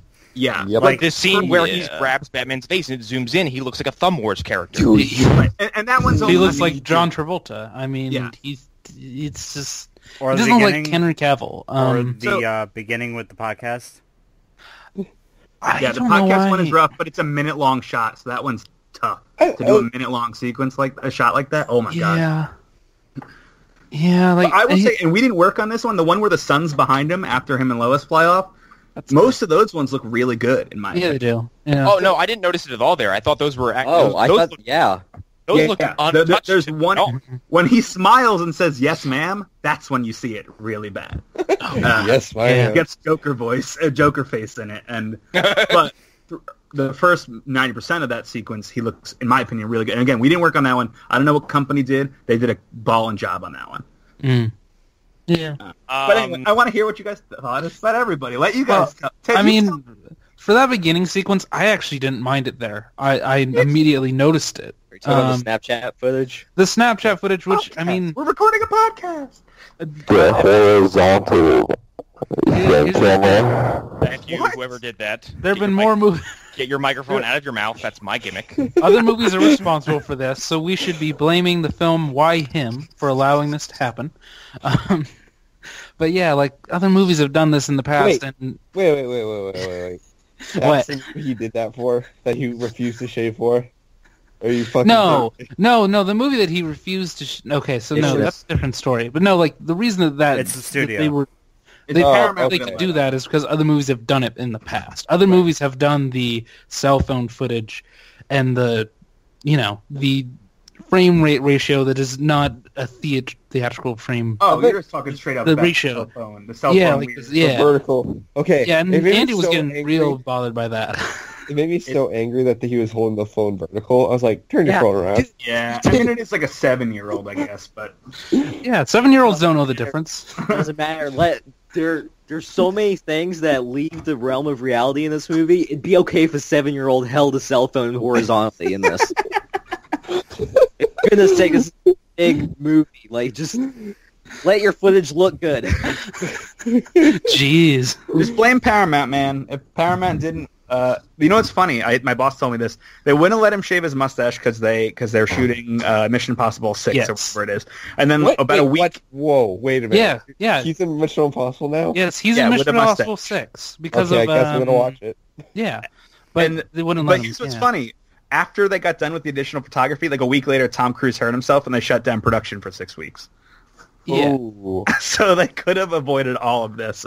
If Tom Cruise wasn't such a dick and did his own Well, stuff. also, like, I'm sorry, but I have seen some pretty fucking convincing hair pieces for Samuel L. Jackson throughout his entire career. You're telling me somebody at Paramount couldn't be like, get him a fake mustache. Yeah, no, they tried. They tried to be like, hey, they even offer, like, what if we will do the visual effects of a mustache for your movie? We will pay for your mustache. That is the At least that's what I've Hollywood heard. is full of dumb fuck story I've ever heard. So blame Paramount on that one. Paramount was out to fuck up Warner Brothers on that one. If you I need like mustaches, come to us. I like to think it's the mustache same crossing. executive who greenlit Godfather Part 3. You know, people love that movie. I don't get it. There's a few people who absolutely love that movie. I know, it's I'm really sorry. good. I'm sorry.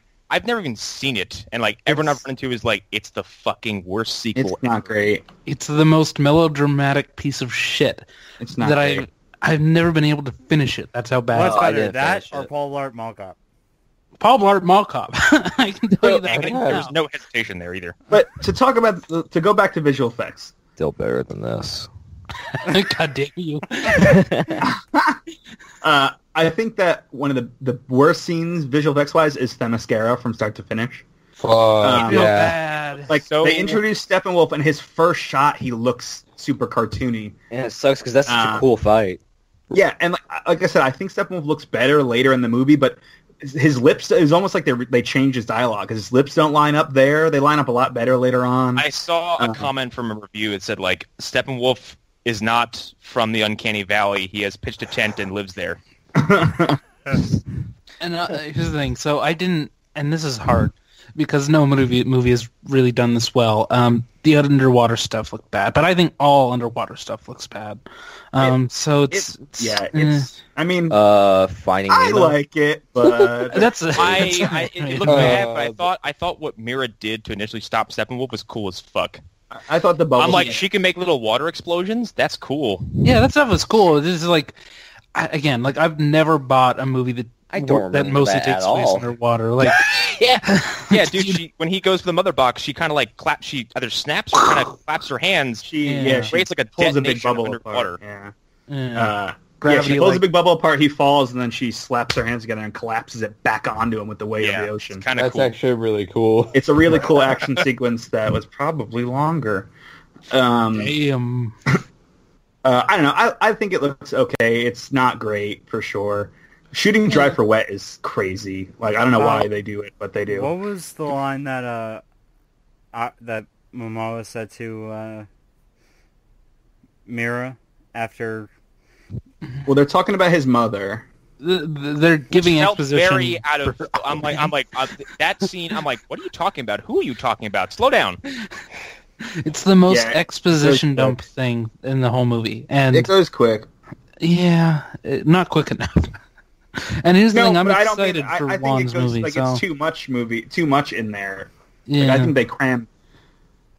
I don't know. It was a weird bit of whole trivia that I found out about that sequence was that like there was an article I saw. It was like why Aquaman doesn't have his trident. I was like, I didn't even notice it wasn't a trident, but thanks for the article.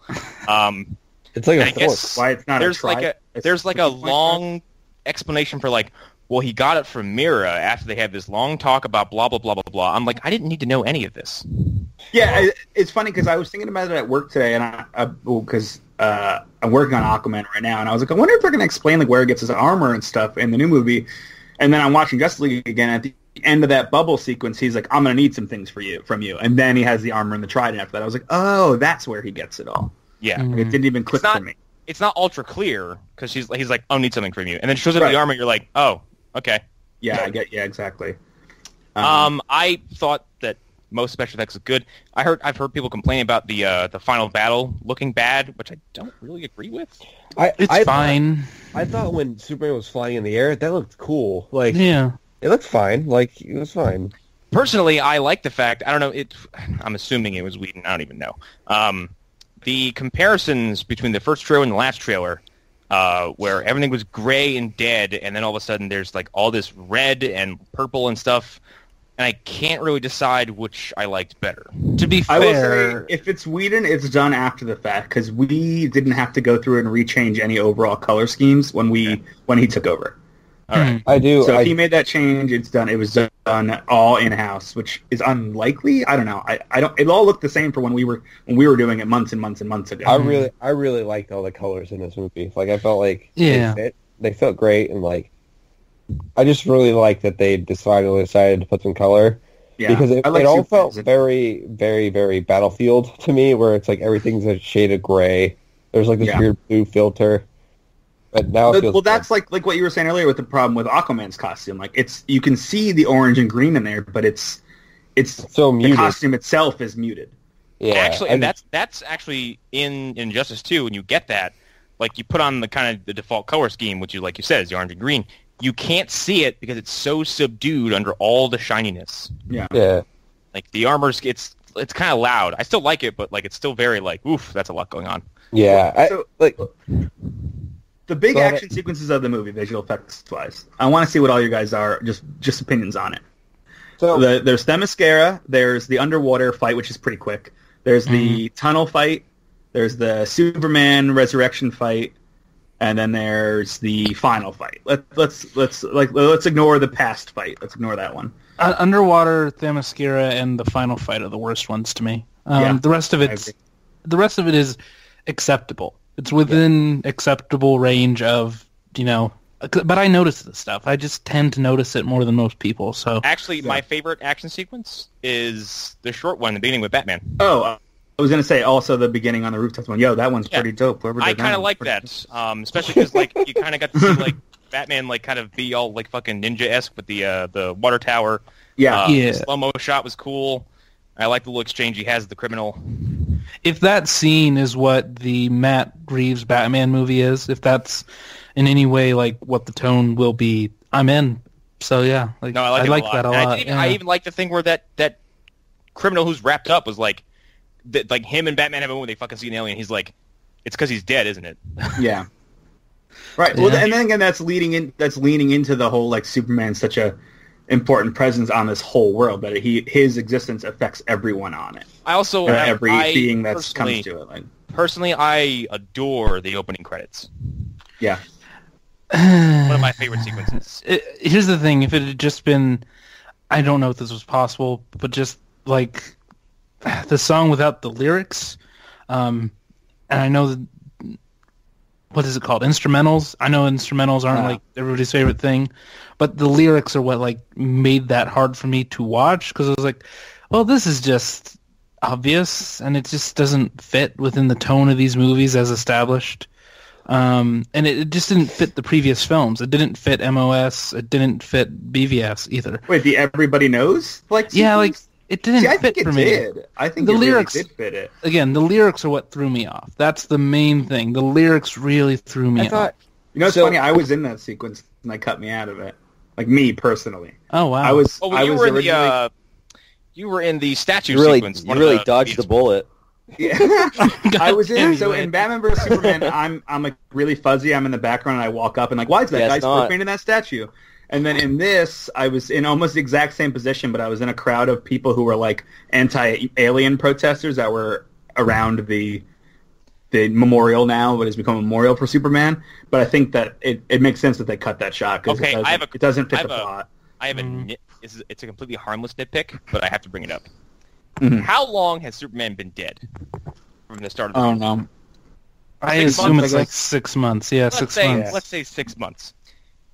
You're going to tell me that in the 6 months' time that he's been dead, you've cleaned up everything in that park, except you left Superman's severed head, arm, and feet. I guess there's a weird twisted logic to just leaving that as is. Yeah, I don't agree with it. Can you pick it up or clean it up or make it look better?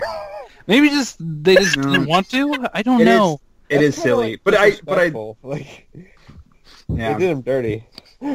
I mean, presumably cleaning it up means replacing it with another statue, and I don't think anybody wanted to do that. Honestly, because there's like a big memorial wall behind it, isn't it? Like you could have just like taken the rest of the statue out and left the wall. Yeah. You could have built the wall bigger. But I think like it does kind of work of like, well, he died. He died protecting us. So we'll leave his. I don't know. It's weird, but weird... whoever said it does work, but it's weird. I agree. It's ultimately harmless, but like I left the movie. I was like, well, I really. It is silly. But why didn't they clean that up? Why wouldn't they clean it up? Or put a new one of him. Yeah. Right. Do it. He's even bigger, but he's I don't know, he's got a spear through the heart. Like there's some guy picking up trash around, and he's like, I don't know why I don't just pick this shit up. Like it's been here forever. And it's just fucking. We can kind of roll the last few categories into kind of one big discussion because they're all kind of the same.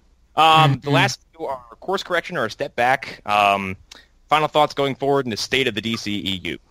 So,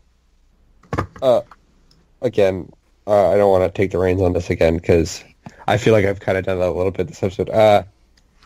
But you're going to do it anyway. I'm going to do it anyways because you, it's my group. Chris is back. We haven't heard Chris at all the last 20 minutes. I love it. What do you think? I love it. Rain it. Chris? Are you there? Do you really want me to just take it? Because, like... Yeah, that's Chris, I can start something in, like, two... I just need, like, 2 seconds, and then I can just completely steamroll over, like, all the ideas you thought you saw in the film. Okay. Hell yeah, do it. Speak on it. Do it. Fuck me up, fam. God damn it. Let's see it. It's been 2 seconds. It's So- been more than 2 seconds. God damn it. Do it. Peer pressure. Are we rolling? This is why I'm not... I should. Yeah, we live. Chris, let's go. So in the film, you have Superman, Batman, all the Justice League members, what have you, and all the time I'm looking at the film wondering, like, okay, so when's the actual like threat gonna get to them? When's Dark Seed gonna show up? Yeah, Right. Like- But that falls into what we've been saying. Like, he's a bit of a plot device and a MacGuffin, and he's MacGuffin with three MacGuffins. He's His the Omni MacGuffin. His MacGuffins have MacGuffins. Exactly. It's like if the case in Pulp Fiction started getting up and singing. I mean, Yeah. Justice League really isn't even the third best film that has League in the title. No. Okay. Chris. Okay. Behind You know Major what? League with Charlie Sheen and For the last Leo time. Gordon-Levitt. With For the Charlie. last time, Chris, this is the hill you're going to die on. League of Extraordinary Gentlemen fucking sucks, okay? You need Yeah, to so accept does this all right? I thought it would be like only like I mean, right. League of Their Own is better. turn on episodes with League in the title. You have a weird, twisted logic. So here's what if you guys don't mind, I'm going to take some reins now. Here's what I think about the DC Universe going forward. I think that they have made a genius move, and that is they're going to stop trying to do what Marvel's doing and start trying to do what Fox is doing with the X-Men movies. Yeah, okay. They're I like this. I think they're going to start putting more people who have individual concepts and ideas and genre films out there. I mean, I'm hoping that way. Like James Wan's Aquaman, like he's a horror director, and he's done some. I mean, obviously he's done some action and stuff like that, but he's mostly a horror guy, and so I'm really excited to see what he does with Aquaman. So We've got who else? Matt Reeves on Batman. I mean, the Lego Movie director, who's Lego Batman on Nightwing. Like, if that really comes to fruition. That they've got some interesting things going forward, and they've said they're kind of going to step away from the interconnectedness and just do stories now. So I think that's a genius move. Mm-hmm. So Ed, you just kind of like harped on everything I want Marvel to do. It's like just make genre movies. Like Actually, I don't care. we've been talking at length the last few weeks about how like we love Marvel, we love the MCU, but like we're starting to like Get tired of it. Not even like tired of it, because like I'll eat this shit up until the day I die. I'll keep seeing them. The Like MCU formula is becoming very, very, very apparent. Right. Well, that's what the biggest problem here is. Like, it is the most MCU movie yet in the DC universe, and that is, I think, its biggest. Like if Infinity War gets here, and at some point I have to look at Thanos, stick something into a machine which shoots a light into the sky, I'm gonna fucking start punching seats. so, Are you gonna eat your hat though? No. I could see Marvel following suit though after they wrap up their Yeah, phase. no.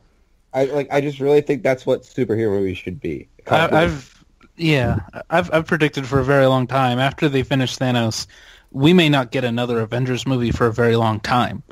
That's just my speculation. And you know what? I'm okay with that. I'm fine with it. Like an Avengers movie in 15 years. Like that is perfect. That's the proper great. amount of time to wait for another Avengers movie. Yeah. And maybe you have team-ups within solo movies, because we've seen that works fine. Well, here's the thing. Do that. Here's the thing, is like Marvel and DC kind of especially, like they both have properties that they can do things with. Like, yeah. Like, And they look can what make... DC's TV side does with those properties. Like, they seize them and jump on opportunities with them. And they go full comic book with them. They embrace the weird. And the Heat Wave is a mainstay tentpole character in a DC universe on TV right Can we just talk about McRory and how much he is like, he's everything the CW verse needs? He's just amazing. I'm glad we're actually talking about Justice League like a few days before this crossover happens, because like, oh my god, this DC crossover coming to the CW looks insane. Yeah, but guys, Supergirl is a Nazi, and that's offensive. I am offended by that. That's still how dare they make my character? That's still my favorite joke about the comic book. Like, because she's blonde hair, blue eyes, or because no, she's an actual Nazi. I was really hoping that like I would see an image at like a Photoshop of Kara saying "Hail Hydra" at some point. That would be great. But I think TV universes function better as unified universes because there's more time. There's more time. It's long form storytelling. Storytelling. We talked about this on our Defenders episodes. When it worked there, it worked very well. When it didn't work, it floundered. Right. Yeah, like that, or like, the crap I out of people with a boring episode. I think me and Andy on the same page. I think a lot of us on the same page. Like, the Hand sucks. Mm-hmm. The Hand is not a great villain. They have two. I haven't watched a Netflix series since the first half of Luke Cage, so. Oh yeah. I hate to say it, like Defenders is cool for like team up moments between the main bunch, but like the Hand has the most. I'm gonna say the Hand has the most limp-dicked culmination in the history of like. Yeah, they villain. do. Yeah, call me when Jessica Jones 2 a lot of cool comes out. stuff. But yeah, like I know what you mean. I don't know. But anyway, I am excited for the future of the DCCU if it really does become its more get away from the Marvel. And so, I mean, like I said before, like Joss Whedon closed the door on the fourth world. And if that's what it took to get to that idea of saying, like, we're not going to do this combined universe thing, not everything's going to be driving towards the same thing, then I'm fine with it. Because we don't need it I like anymore. the idea of slowly, not run away, building to a Justice League versus Legion of Doom thing. Right. But I would rather them do this by having major villains appear and not be immediately murdered. Right. Yeah, like Please stop like killing villains. Well, I mean, at the end of this movie suggests anything that won't be happening in this universe anymore. Yeah, I think so. Like they get away. So, I don't know what you're complaining about, Connor. Wait, what? No, it's just like I saw someone complaining about like Hela dying, and I was just like, Hela. Did you want Hela to go on for multiple movies? Hela didn't die. First of all. yeah, I know she didn't die. You don't But, see like, Hela die. It's just funny to me that people are like, no, she didn't die. That's not a problem. Like, yeah, it is but a problem they have. Yeah, but did you want this character whose arc was resolved to continue going on in other movies? Is that what you wanted? Yeah, I don't know. I don't know. Like her story is done. She has no more story to tell. So her death makes more sense than any other villain the Marvel has ever killed off. Really. Wouldn't I didn't know we were doing Hela Thor court Ragnarok Thanos spoilers or this Thanos episode. court death or sorry, whatever? Isn't that one of the big storylines? What was that? Isn't one of the big storylines Thanos courting death? Would be in Hela. Yeah, like I get the feeling that she may not actually be dead. Also, that's part of it. She may. I hope they do big skills in death. It's weird that they. I mean, I don't know if you guys have done a Thor episode, and we don't need to go into it, but it's weird that they kind of wrapped up Angela's story into Hela, like when they reintroduced a couple years ago for a secret sister. Oh yeah, I was surprised to see that. They did do that, didn't they? Yeah. I guess that's what happens when Neil Gaiman can sue you for using his character. But no, I agree with not doing so much. I mean, and I've been making this joke for a long time, but I think we got on the same page. The MCU mantra of it's all connected, now it's bullshit, because even your movie's connective tissue is getting laughable because they contradict themselves left and right. They don't have an iron timeline, and when they do have an iron timeline, they go and contradict it the very next movie. Also, they like contradictions. When did Cyborg get made in this universe? Oh yeah, was it before or after Superman died? I don't know. But the MCU, like, they're like, oh, we have a TV universe that's the same universe as the Marvel Avengers. Fuck you. No, it isn't. Well, it's so tepid at this point, it's insulting. We've discussed this many times. Fuck Ike, all that shit. Yeah. So the disconnection between the TV and the Marvel stuff is ridiculous. And Fox has been like, you know what? Fuck continuity. Let's just kind of make tales. Like, that may or may not be included in previous movies. Like Logan's continuity is completely up to interpretation. It's fine. Logan's continuity is whatever you notice from a previous movie that happened. Yeah, exactly. But I like how you guys been watching The Gifted. Like that seems like it might tie into some Logan continuity with like the X-Men and everybody being gone. Really? Like they reference like nobody knows if they're around anymore. I keep hearing good things about it, and it's so many that we might have to start doing it for this show at some point. Yeah, I think the reason why we haven't picked it up yet is because November has been insane for us. Yeah. Yep. Back up, the only reason I watched it is because I haven't watched a single CW show, so I was like, well, I guess I'll watch something new. The CW stuff, like even Flash, which we ripped apart last season, is getting better because the Thinker is a very intriguing villain. I've heard that. I was on vacation for all of November, so I missed everything. Yeah. I was like, oh, too late now. There's no take the mask off halfway through the season and be like, it's this person we loved and trusted. None of that is present. The Thinker looks like he'd be like a movie villain. And like, the Thinker's maybe but yeah, I like what Fox is doing. I like the fact they're like, next X-Men spin-off will be a horror movie. Logan is a Western movie. Deadpool is a romance movie with gross-out comedy. Yeah. Laura, if it happens, will be like a Hunger Games type thing, which is I'm into. Right. So if DC follows that whole idea, they will. I think they'll get back to where they need to be. They'll make money. Their movies will be more profitable than they should be. And I think holding back on the connective tissue is actually going to make the idea of them coming together again more interesting because if you hold it back long enough, you're like, they can be aware of its existences, but like I don't think we need. And this is the Marvel mistake. Like you consistently have global threats popping up, and it's like, where were the rest of the Avengers during this? Yeah, where was Iron Man? Right. Yeah, and that is something I mean, it's a valid complaint, but it's still like that's what comic books are. Like it's just like you have to assume they're working on something else at any given time. I love Winter Soldier, but like when helicarriers start shooting down like at civilians, you're like, maybe we should probably call in some extra help. Yeah. I am excited if they're going to be doing something different because I mean, and honestly, because this movie underperformed, I hope this doesn't kill it because I don't think it will. I don't think it will. I think that everyone's in agreement that the casting of these characters is all pretty spot on. So they'd be dumb to throw that out. Like people like the parts, they just don't like the whole, and so you just need to rethink the whole with the parts you have. Yeah, like kind of going back to the interconnected thing.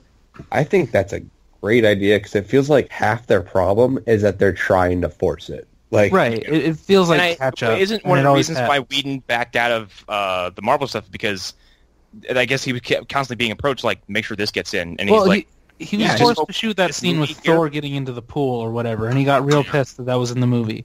And it was like Raimi with Spider-Man 3. Like he just was like, I can't do this studio-driven movie thing anymore. Like I want to make what I want to make. Yeah, like they told him to put Venom in there, and he was like, "Fuck this," and he gave up. And that's why the Russo brothers work so well because they come from TV that's where they are used to working with that type of thing. Yeah. Andy, since you're kind of like on our. Oh, I sound so defeated. No. I'm coming to you for sincere opinion because like you kind of because I said we make up a wide spectrum of emotions because you kind of fall on the cooler end of it. Like, what do you want going forward? What do you mean I fall into the cooler end of it? Like you're like so cool, you have like a Dragon leather Ball jacket Z, and you're smoking a cigarette. I'm like, yeah, you got glasses. What are you asking? Where do you want this to go? You want going forward? And please don't let your beaten down spirits answer the questions. Like, use your heart. If you had carte blanche, what would you want going forward? If I had carte blanche, I'd want carte blanche. I want them to reboot this shit with the same actors. So you're into the whole Flashpoint. Which I think that's what they're mostly doing. Do you want a soft reboot, or do you want them to be like, fuck it, and start over? I want to be like, fuck it, and start over. And I'm not into the same actors. Would you be okay with some kind of in-universe soft reboot?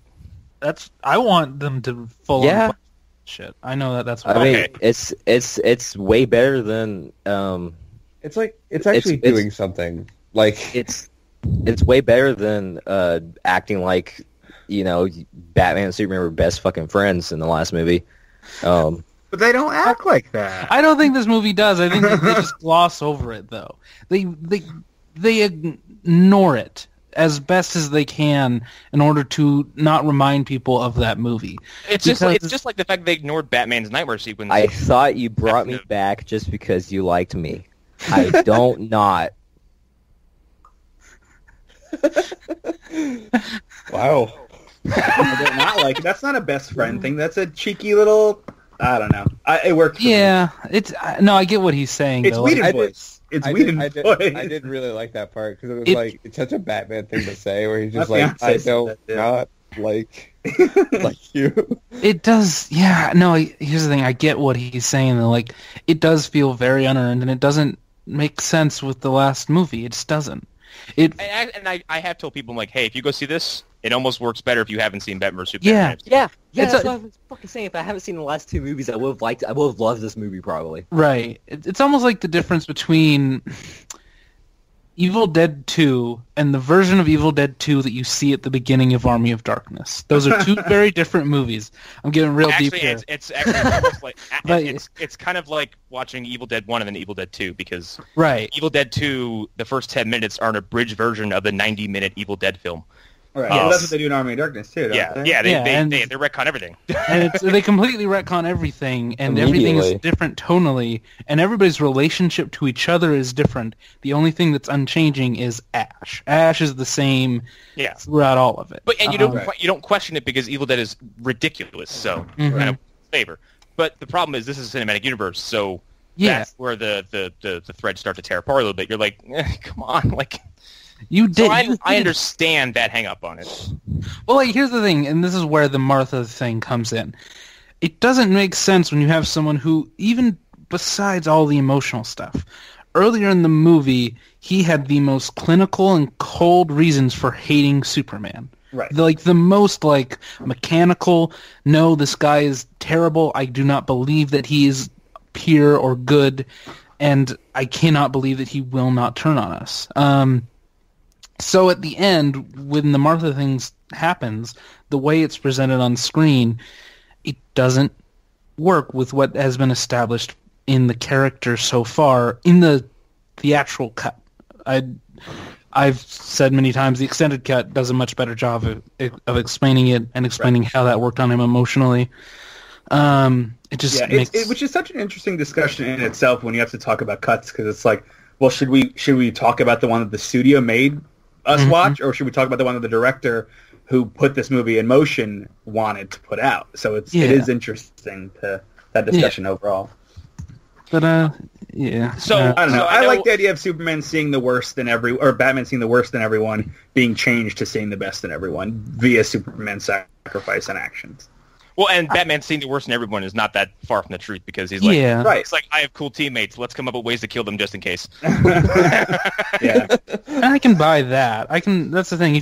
When you explain things like that, I buy it. But the problem becomes, well, why did you have to explain that? I was going to say, why did I have to explain it to you? Why did that even need to be said? I understood it. So obviously, it's just like you didn't understand it. I like Man of Steel, and I completely buy the argument that he's been on the job for 2 hours when aliens crash down. Yeah. Wasn't even supposed to be here today. He's been on the job for 2 hours. He doesn't know what he's doing. So I've always bought that idea. But they don't do a good enough job in the movie of establishing that for most audiences. So, I don't know. So going forward, we have Flashpoint. on the slate. Yep. Yeah. We're not going to get that Although, far. is the date permanent? Because I know it got pushed, but did they lock in a second date? They haven't even locked in a director, so I think that the date's still in the... Yeah, I said it's on the slate, and I'm kind of being hypothetical, but like, Mm-mm. I'm pretty sure we're on the assumption that this is the soft reboot that I just talked about. Yeah. That this will basically allow them to, one, let Ben Affleck get the fuck out like he wants to. He wants, yeah.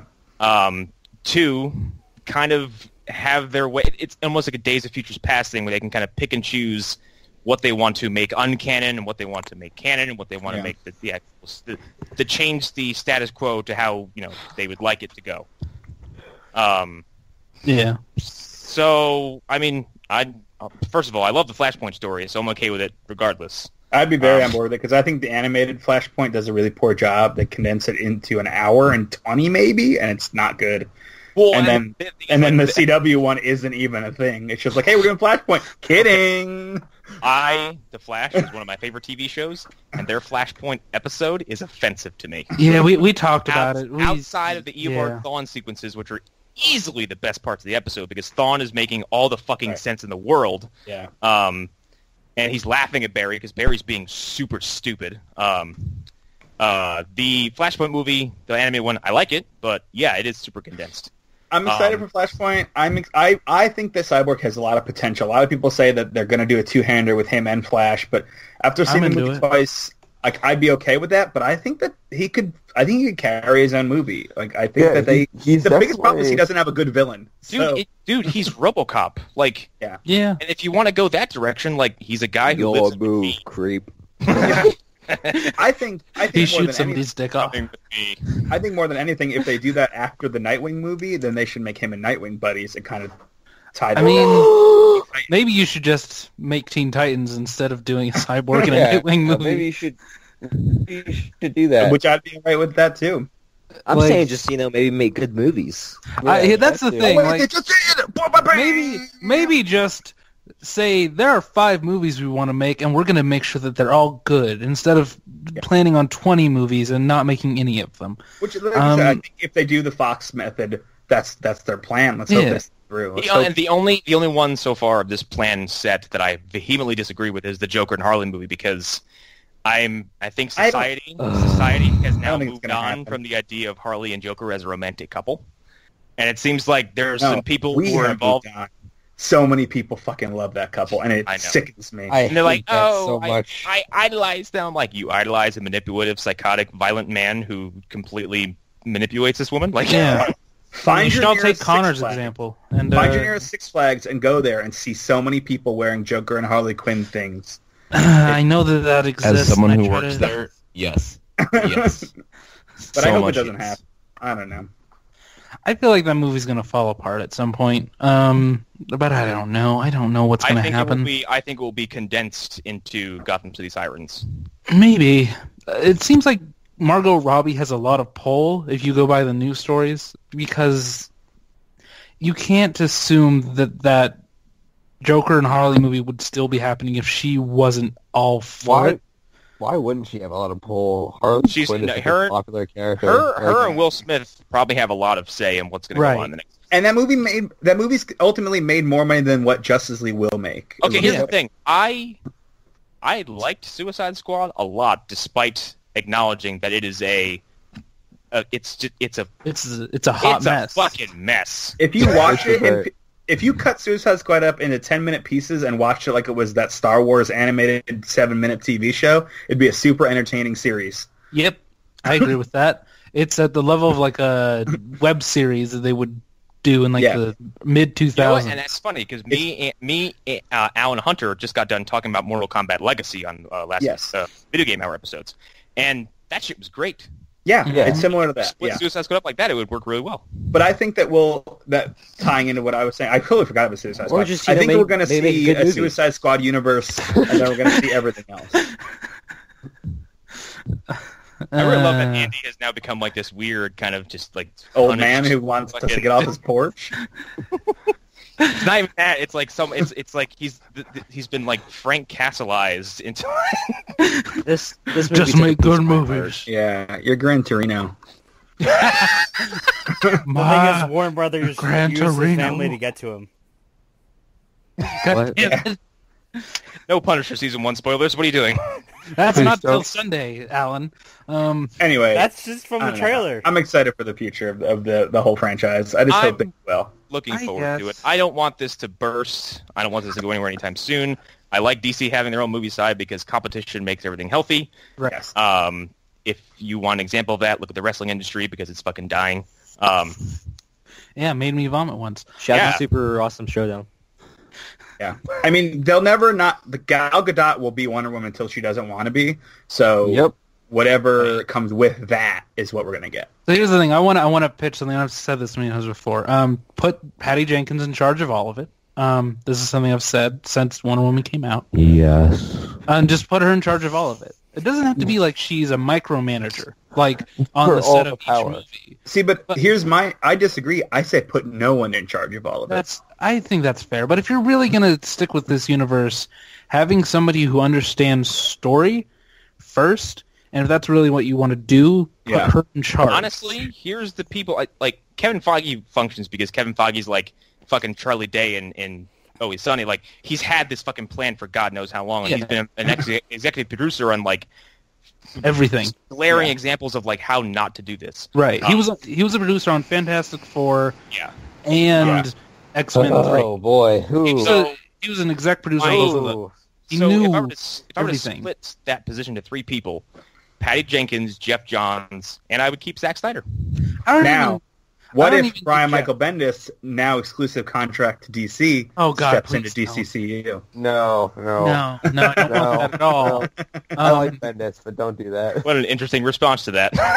So here's the thing: you don't even need Jeff Johns. You need Jeff Johns there to point out how close this is to the And that's comic. why That's I all. think making Yeah, it Jeff Johns signed three-pronged- off on the Lantern movie, so you That's why I can't just think- assume he's going to do. That's why I think making like a 3-pronged or maybe like a 5-pronged like kind of like a little council. the like a mini hand. council. Careful though. Yes. You get Okay, Like God the damn it. hand. No, those like here's the 5 thing: fingers. let James Wan make his Aquaman movie and do whatever the fuck he wants. Because Conjuring 1 and 2 are 2 of the greatest horror movies ever made. Period. Yeah, like If you're asking me, 2 of the most well done, well directed horror movies made in ever, as far as I'm concerned. If you let him do whatever the fuck he wants with Aquaman, I don't see how he makes a bad movie. Yep. There's almost like no way that's Right. not going to be interesting at least. Yeah, Right. like at the worst, it's The Phantom, or some other movie Holy that's shit. interesting but broken, or The Shadow. It's not a good movie, but it's an interesting movie to Yeah, watch. it's one you can watch. And, like, It's kind of enjoy like still. actually I would say Punisher Warzone is not great, but it's Yes. fucking interesting. I love that movie Yeah. so much. But just let them do what they want. But having Patty Jenkins, a very experienced director, who has a very clear understanding of story, be the person who looks over these movies and says, let's look back at that again. Let's check on that. As a story, does this make sense from beginning to end? Does point connect to point to point to point till you get to the end of the movie? Does A to Z all make sense? Even to like the most cursory glance of, if my Yeah. grandma goes to the movie, will she be confused as to whether or not a woman drank piss in the fucking movie? That's Grandma's PC. I wasn't ready for that, but there it is. I love it. Okay. Big fan of Grandma's Peach Tea. I think we can start to wrap up. So anybody have any like kind of final thoughts on everything? So I guess we'll kind of I'll do the same thing. I'll bounce between people. So we'll go with Ed. Listen, I liked what I saw. I liked it again, more than seeing it a second time. And I'm excited for what comes next, and whatever it ends up being, because I like everybody that's cast in these movies. So Andy. we'll see where we go. Sorry, Andy. I'm an enormous DC fan. I'm so fucking stupid biased when it comes to DC. And I thought I would love this movie. I thought I would love this movie just because I was seeing all these characters together for the first time. I mean, I got choked up when I saw that shot of Superman, Batman, and Wonder Woman in BVS. Didn't feel anything. Didn't feel anything when I see them all on the rooftop at the end. I went home and I cried a bit because I didn't like this movie.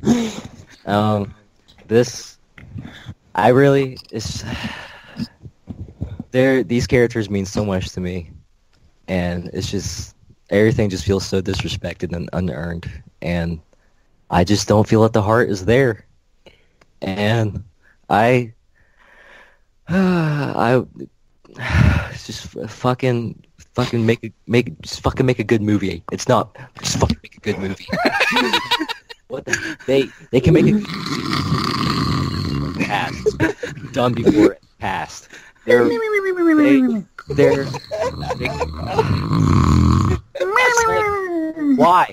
are they doing this to me? I deserve better. I deserve better. Why? My fucking face hurts. Oh my god. Okay, Arlen. I'm excited. Hold on. That's a little indigo for a little while. I'm excited for Aquaman. I don't know. That's the last thing I'm excited for in this DC stuff coming up. I mean, it's really the only thing on the table officially. It's kind of like, Wonder Woman 2? Andy, is Aquaman technically like the end of your rope? I don't know, like the ceiling fan is at the end of my rope. Oh no! I'm very scared. I feel like that movie will actually be really good because I like James Wan. The cast is really interesting. You've got Patrick Wilson as Ocean Master. Sounds so rad, and I love Patrick Wilson. What? Has Black Manta been cast yet, or is he? Yeah, they did cast him. It's unknown. He's from The Get Down, and he plays such a weird, crazy asshole, and I'm so excited to see him in. Oh, hell yes. I forgot that Patrick Wilson was in this movie, and the fact that he's James Ocean Wan is Master. basically keeping like one of his regulars on is very promising. Yeah. Ludi Lin, who is Zach the Black Ranger and the most recent Power Rangers, he's going to be in this movie too. Oh, I'm in. Hell yeah. I'm Willem Dafoe. Willem Dafoe. Yeah, and, Willem Dafoe. Nicole Kidman plays Holy Queen Atlanta. Shit! Yeah. Dolph Lundgren's in it too. Oh, What? shit. Tamara Morrison is Aquaman's dad. Okay, He's going to be Thomas Curry. You've now changed this from I'm going to go see Aquaman to like I have to fucking see the movie. Oh, absolutely. It's like when they cast Tom Hardy as Venom. I was like, you fuckers. And apparently it's like Indiana Jones in the ocean from the plot description. So Don't worry, Connor, that movie's not real. It was all just an April Fool's joke. The guy who plays his dad was Django Fett? I didn't even realize that. I've been looking at his face for like a week now, and I did not realize he was Django Fett. You mean everyone's stepdad, Django Fett? He looks like someone's stepdad. Okay, let's keep We all going. try to forget Attack of the Clones. Final thoughts. Allan. Honestly, the only movie I want to see is a movie that most likely will not get made, and that is a Justice Society movie. I love that Allan is always like, I want this thing to happen, and everyone else is like, dude. I feel like we all have horse before the also car. want it to happen, Asking things, but like you never get. Yeah, just a Swamp Thing movie, and I'd be happy. Yeah, I was about to say, I'm never getting a Swamp Thing movie, Connor, but I'm still going to believe in it. Well, you've got a couple Swamp Things movies already. If DC tomorrow announce Arlen's like, but did I? DC, I got like half of one. See, was it Toxic Avenger or was it a Swamp Thing movie? Well, 4 of one happened and 2 of one happened, so. So, if DC tomorrow were to announce a Question movie, I'd be so down. Here's the thing, That's likely. That is likely. Actually, Hunter, final thoughts, Hunter? So, I'm kind of hopeful for the future of this, because, like, I do like that they're kind of moving away from the interconnectedness. I think that's desperately needed, and, like, I just hope movies get made, like, after this, but I'm not as down on the DC universe as most people are. Arlen. Okay, so I'll try to keep it short, but I'll say this. I've mostly said negative things about this movie. This whole review, and I haven't pointed out the things that I actually really liked about it. It's a fun movie to watch. It's not a fun movie to think about. Yeah. And I'll say this. going into the movie, I had a certain way I was looking at this universe. This movie did nothing to change any of my outlook. It didn't change anything. Didn't send it back. Didn't move it forward. It's just like, well, I'm right where I was before. I assumed Jason Momoa would be great in Aquaman. I assumed all kinds of things about Flash, that somehow the Flash movie, they'll do a good job just based off of how good Ezra Miller or Ezra as the casting is. So that said, I'm excited for the movies that they've announced that I was already excited for. And I hope that they learn the right lessons from this movie in the future. So, yeah. Chris. So, Hunter, what if Ryan Gosling was Cash's question? I don't know, actually. That's a good question. Is he going to fuck a robot? You never see his face, but you know it's Ryan Gosling. It's funny you say that because when the Crazy Stupid Love came out and that scene where he's standing there shirtless and his body's like 20 packed, me and my buddy were both like, could you imagine him as the Flash with like the painted on skin red tight costume? And we were like, holy shit. Oh like, my. Like that's how like that's the Flash right there, but we'll never get that. We'll never get Ryan Gosling Flash. Damn, baby, I'm actually kind of sad about that. This is a weird little thing to throw out there, but if anybody's ever seen the movie A Place Between the Pines, I think. Oh, God. A Place Beyond the Pines. I've seen that movie. Place Beyond the Pines. The first third of it, just the part with Ryan Gosling, could be like a weird pseudo-Flash origin if it was like reverse Flash almost, origin story almost. Here's my final thoughts on the DCEU, now that we're talking about fantasy casting. The fact that I'll probably never see Matthew McConaughey as the first reverse Flash is breaking my heart day by day. All right. It was me, Barry. I did everything. That day you fell down the stairs, it was me. I mean, drove a Lincoln. We did get Tom Cavanaugh doing a Matthew McConaughey impression. The universe is paying me back in spades at that point. So the actor who played Reverse Flash then went on to do a Matthew McConaughey impression. It's almost like I'm being given something. But yeah, I'm optimistic going forward. I don't hate BVS as some might do. I don't hate it either. I have very complicated feelings on it. However, leaving it, I was like, don't do this again. And I kind of went to Justice League like, just don't be that. And they didn't. They didn't do that. So, and that's kind of why I enjoyed it. That and like I was kind of just pulling things out of it that I liked more than I hated, and I almost didn't want to walk out of it like angry. So I guess I kind of went in like, just kind of be open-minded and accept it for what it is. And it's fine. I like it. And if people don't, that's fine too. This has been one of the most, I don't even want to say polarizing, because it's not people on opposite ends. It's seemingly people from every range of emotional reaction you can have to this is present in every discussion I've seen. It kind of reminds me of when James Cameron's Avatar came out and people were like, they all had the same things to say, like, it's a visually amazing movie with kind of a simple story, and it just mattered if you cared that much about which one of those things you cared more about. Yeah. Like, because ultimately we all have the same, seems like we all have similar opinions on it, for the most part. Not everybody. Some people seem to absolutely hate this movie. But even Andy has like, I like this. Like, and I've turned around on most of those. And but when you sit down and like kind of take your own personal feelings out of it, like we kind of all are on the same page about certain things. We've all addressed the same issues and we've all addressed the same things we kind of enjoyed, despite having like mostly different actual mind-blowingly different opinions on this movie. Yeah, which I think is interesting. That's why I was really excited for this, and I've actually talked to a few people about how many opinions were on this, and they kind of want to hear it. So, I'm excited going forward. I have one more thing to say about a DC movie that was going to happen, but now probably won't happen. They'll probably kill it. Justice League Dark? All of them? Any of them? No, the Booster Gold and Blue Beetle movie. Oh yeah, that movie's never coming out. That movie is...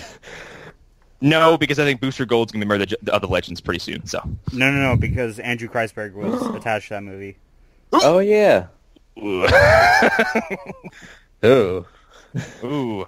R.I.P. in peace. Ooh. You can't see it right now, but I'm tugging at my collar. Ooh, it get hot in here all of a sudden. Ooh. Yeah, Booster's on Part of Legends. I think we can wrap up, and I don't think we should plug anything because we'll be here for the next 20 minutes. So if everyone just kind of wants to say their names as a little closeout, and we'll be good. So this has been Connor McGraw. I'm from the Phantom Zone. I'll pass off to Ed. This has been Ed Bauman. I will plug. Go see Black Panther because I also worked on that, and then go see Aquaman when it comes out, and go see Tomb Raider when it comes out. What you worked on fucking Black Panther? What the fuck? Well, dude? my company worked on it. I see it getting made in the same building. Stop taking credit. So go see all those movies. I help out. Hunter Davenport. You follow me on Twitter at Davenport. Instagram, Stroke God Millionaire. Find my writing on the heart. Oh, go ahead, Andy. Let him finish. No, I never mind. Don't read my writing on the heart. We didn't really get introduced. Yeah. Go ahead, Andy. Okay, you can find me on Twitter, Instagram, and Snapchat at AndySitz117 as ANDYSITZ117. And I have one more thing I want to say. Guys, it's like really fucking easy to not jerk off in front of women. Just like fucking stop. It's just don't do that. Stop it.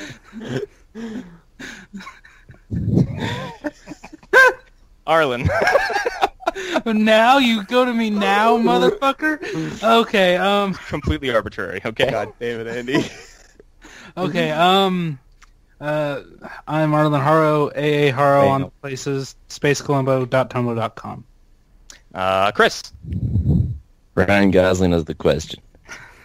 Okay, who are you again? Anyway, Chris Smith is actually the guy who created this podcast, so none of us would be here if it weren't for him. Yeah, god damn it, Chris. Way to Fuck sell you. yourself, Chris. This is your big return, you asshole. Oh, wait. Who's to say I'm not going to be here in the next episode? I don't know. Are you? I'm going to try. Okay. He's decided he wants to come back suddenly, so... It's more my Alan. schedule is No. freed up. And Allan. Alan Muir. Find me on Twitter at UnworthyMirror, and you can find me on Instagram at ComicsBoy. Hell yeah. That is everybody, is it not? That's a Yeah, good, I forgot to say my Twitter. I'm Edward S. Bauman. There So we go. come tweet me. Tell me how great I am. Connor, where can we find you? You can find me on Instagram at Connor Thon. Please don't tweet me. I don't tweet. So Yeah, fuck Twitter. Twitter. Connor all right. Thong? Yeah, Thon, Connor not thong. You wear a thong? Oh, God, A no. lot of pictures of you in thongs on your Instagram? That's all it is. It's actually one big, giant picture made of several tiny pictures of my butt in a thong. I've messaged Instagram to take down his account numerous times. It's not working. But Yeah. but I'm like, but male nudity is okay on Instagram and not female nudity, so my Yeah, page stays intact. That's it, everybody. I think we can end on one big fuck X-Men apocalypse on our way fuck out. Twitter.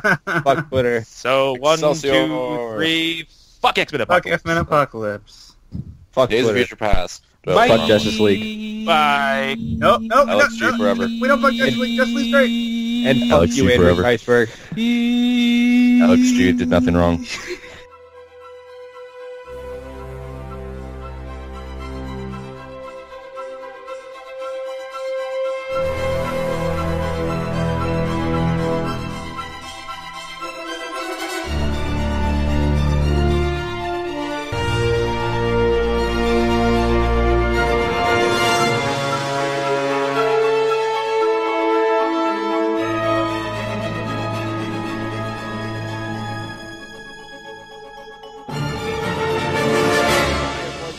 I'm sure one of the cats. No, I'm sure Monster Mash is going to be scratching at my door in 5 minutes because My dogs have very strong opinions on Justice League. How do you feel, Wolf? Me too. I didn't like Not the enough Russians. Beast Boy. Not enough Beast Boy. We feel like we weren't properly represented. Not enough red avatars. Shut up. Okay. So how I'm going to do this to kind of keep this a bit of an organized Fuck chaos. I'm gonna. I've got your list up. I started Okay. to- And I guess to like kind of to keep it somewhat maintained, like when we do a new category, I'm gonna bounce to everybody one at a time, and give me like as few words as you can, to sum up general feelings in that, and then we'll kind of try to move into a larger conversation and then keep moving. I'm gonna try to direct this as best as possible. Bless your soul. Yeah, this could be the greatest thing I do, or I might be dead tomorrow. Some self-inflicted gunshot wound. This is the podcast that's going to tear us all apart. Probably. Alan, you good? This is our playing on top of the roof in the 60s. Or whatever. Jokes on you guys. I'm not here to talk about Justice League. I'm just here to shit on all your guys' bad opinions on Batman vs Superman. Oh, that's gonna happen. There's gonna be a big tangent. It'll It's gonna come be up. real fun. It'll come up. I got my sword and spear ready. Yeah, I'm Batman vs Superman. I'm ready to stab you with a Jolly Rancher, yo. So, Man, Awkward I'm Jolly kinda Rancher stabbing. I'm kind of What are you, upset I 8? answered that joke. Okay, alright. We all good? Yeah. Alright. 10 seconds.